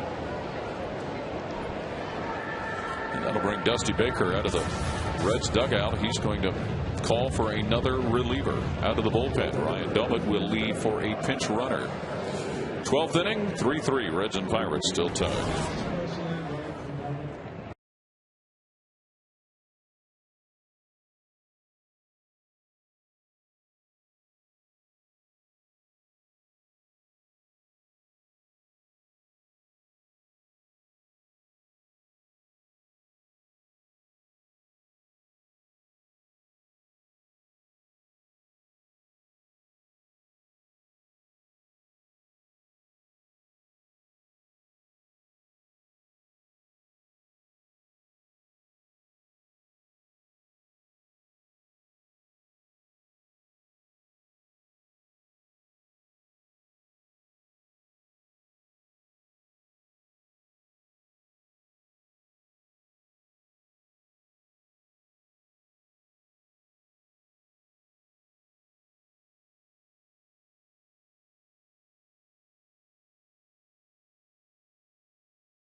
And Homer Bailey did his part with a 7-inning effort of only 1 run. He did not walk a batter. He struck out 9. Then Nick Massett for an inning. Cordero came in, blew the save. Arthur Rhodes picked him up. And then Andrusic and Chapman each a perfect inning. And now up to Bill Bray after a third of an inning, giving up a base hit. He'll give way to Jordan Smith, the youngster who came up originally right out of Double-A. Hard-throwing right-hander from Utah. He'll come on to face Ronnie Cedeno. Alex Presley has taken over as a pinch runner at first base in place of Ryan Doman. Cedeno 0 for tonight. Smith starts him inside. After you see Chapman throw 103 miles an hour, a 90 or 92 mile an hour fastball seems downright pedestrian. Doesn't seem like he's got that much hair on it, does it? But just go out and try to throw one. Not exactly, or hit one if you're not used to it. Rolling, charging, goes to second. They get the out there. I'll tell you what, that will bring John Russell out. No argument by the runner. But John Russell was climbing the stairs as Bob Davidson was pumping his right arm.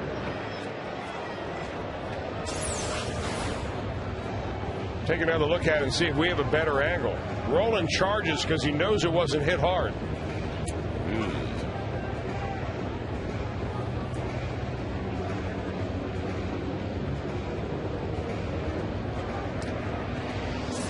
What do you think?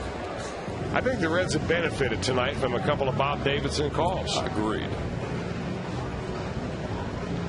And John Russell has not.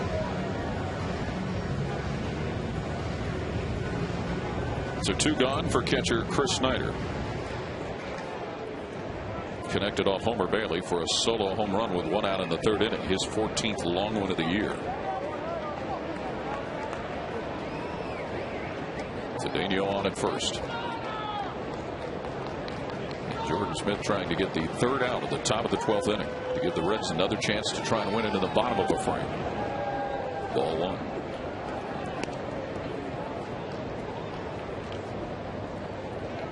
Jordan Smith has made 3 scoreless appearances since coming up from Louisville on September the 3rd.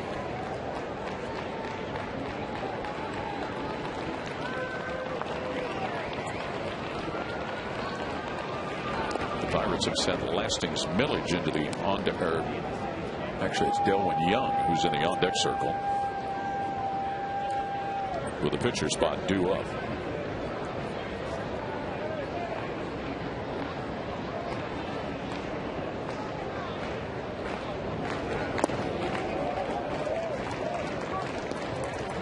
Now 2-0.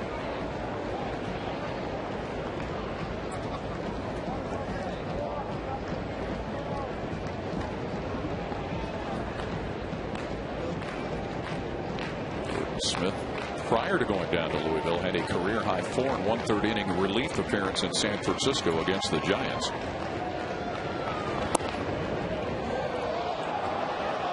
The count has run to 3-0, and then that was when he found himself being optioned to Louisville the very next day after that.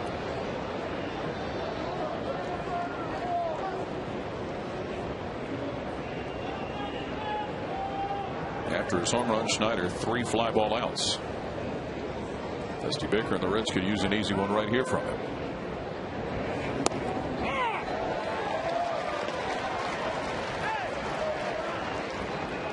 Now 3-1.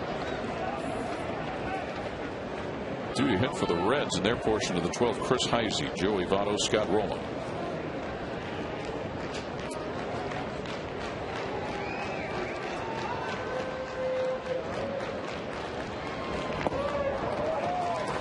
So Snyder will walk on down to first base.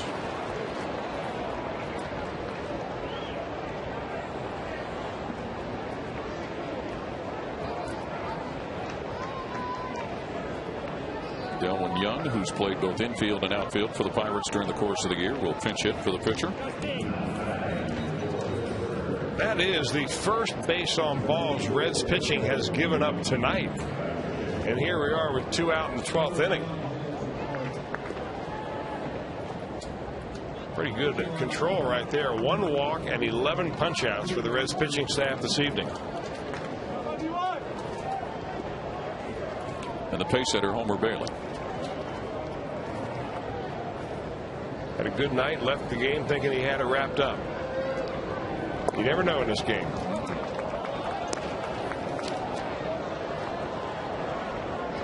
Young had a pinch hit home run earlier this week against Atlanta. His third career pinch hit home run.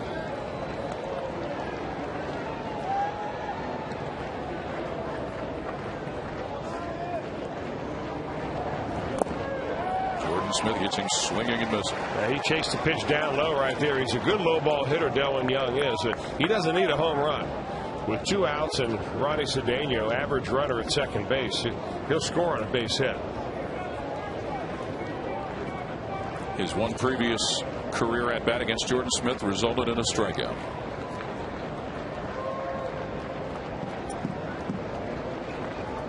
One pitch. Paul Yadish right there. Side retired. We go to the bottom of the 12th. Still locked up at 3.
With a home run for Pittsburgh to get the Pirates on the scoreboard. A solo shot, his 14th of the season. Scott Rowland with an RBI base hit for the Reds. A ball that nearly left the yard. Drew Stubbs delivers for the base hit. It results in Rowland coming across the dish. And then Paul Yadish brings in Johnny Gomes. Jose Tabata. A key base hitting, a 2-run top of the 9th for Pittsburgh. And Alvarez adds to it. 3-3 is where we are, the Reds and the Pirates, as we move to the bottom of the 12th.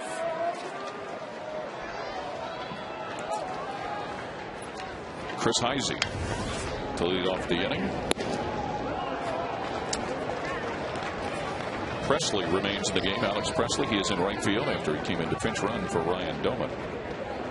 And Will Ledesma is the new pitcher for Pittsburgh.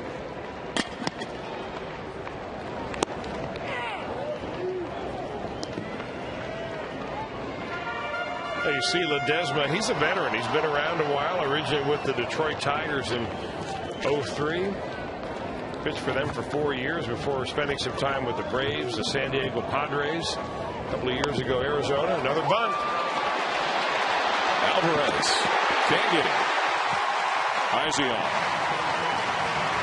Boy, this kid makes it happen, doesn't he? I mean, there are some batters that are just afraid to lay a bunt down because they think they're giving a bat away if the guy makes a good play on them. That's not even all that great of a bunt. But he gets a good jump out of the batter's box. They're not looking for it. He took a look down to third base and saw Alvarez playing too deep. He says, you know what? I'm going to take a shot right here. And that's what the Reds needed right there. A little shot of vinegar to get him going. That's what Frank Howard used to call it. Vinegar. Joey Votto at the plate. It's a Take a look at Chris Heisey peeking as he comes up to the plate right here. Don't want to make it very noticeable. Oh, yeah. I got you scoped up there, Alvarez. I might drop one down right here. And there it is.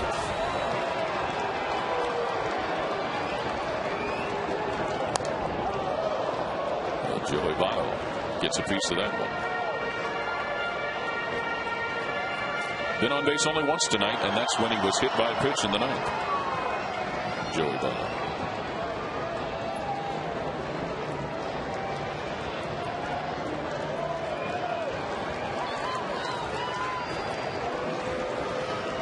Will Ledesma. And he's hit again.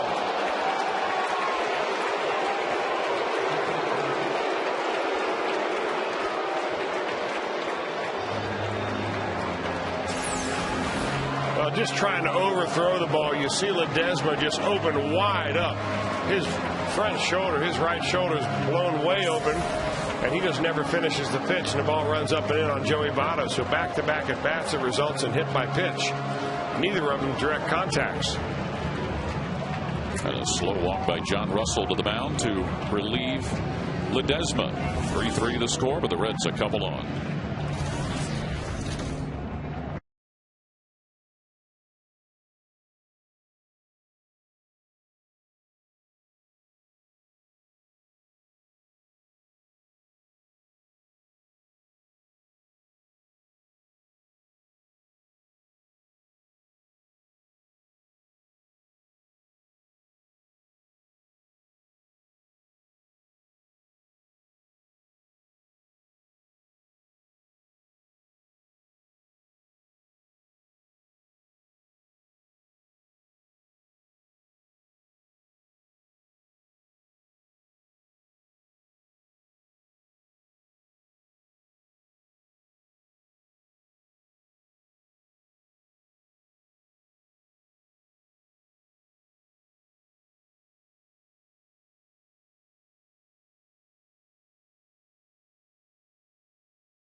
A new reliever for the Pirates out of the pen.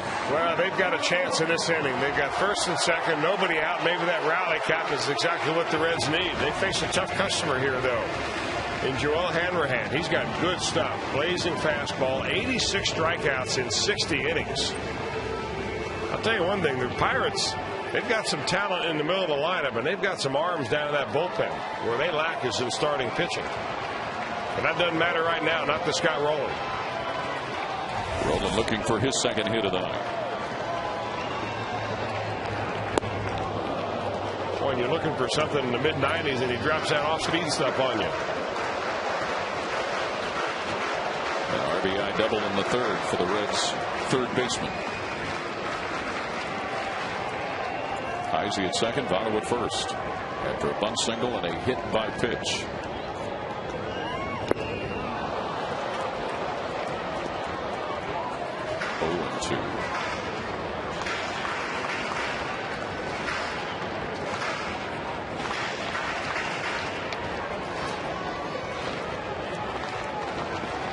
Joel Hanrahan against Scott Rowland.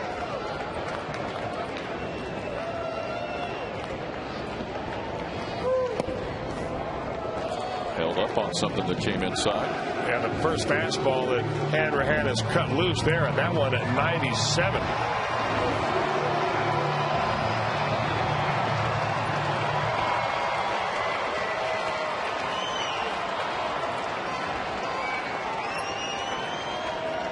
Two pitch upcoming. Hanrahan to roll. Struck to the left. Bounces in front of Tabata. And holding is the runner at third, Heisey. No use to take a chance right there.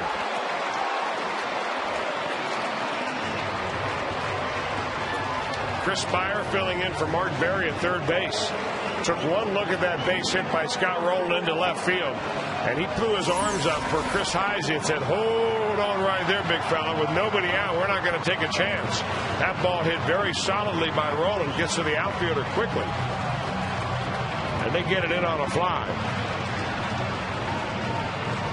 Right, Chris, you got to Jose Tabata in a hurry. So now Johnny Gomes. Sacks full of red legs and nobody out.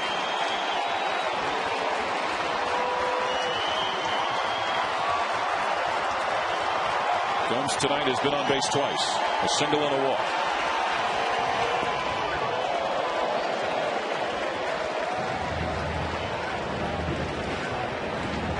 Looked to the call third strike in the second.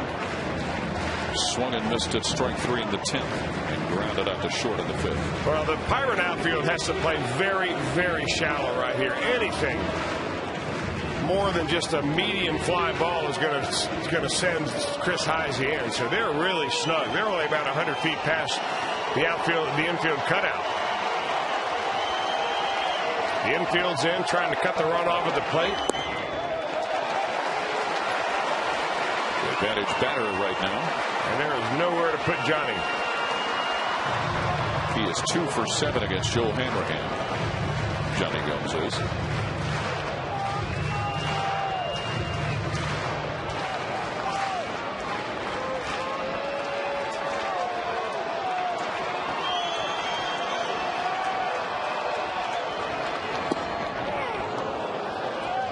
Now the crowd on fire here. They're all on their feet, every deck.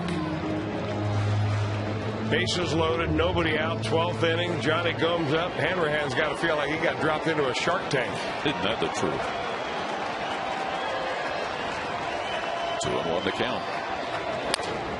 Broken bat. Cedeno comes home. No! He drops the ball! And the Reds win it! Snyder dropped the ball. And the Reds win it in 12, 4-3. Johnny Gomes with a broken bat offering right up the middle of the diamond. And Chris Snyder couldn't handle the throw.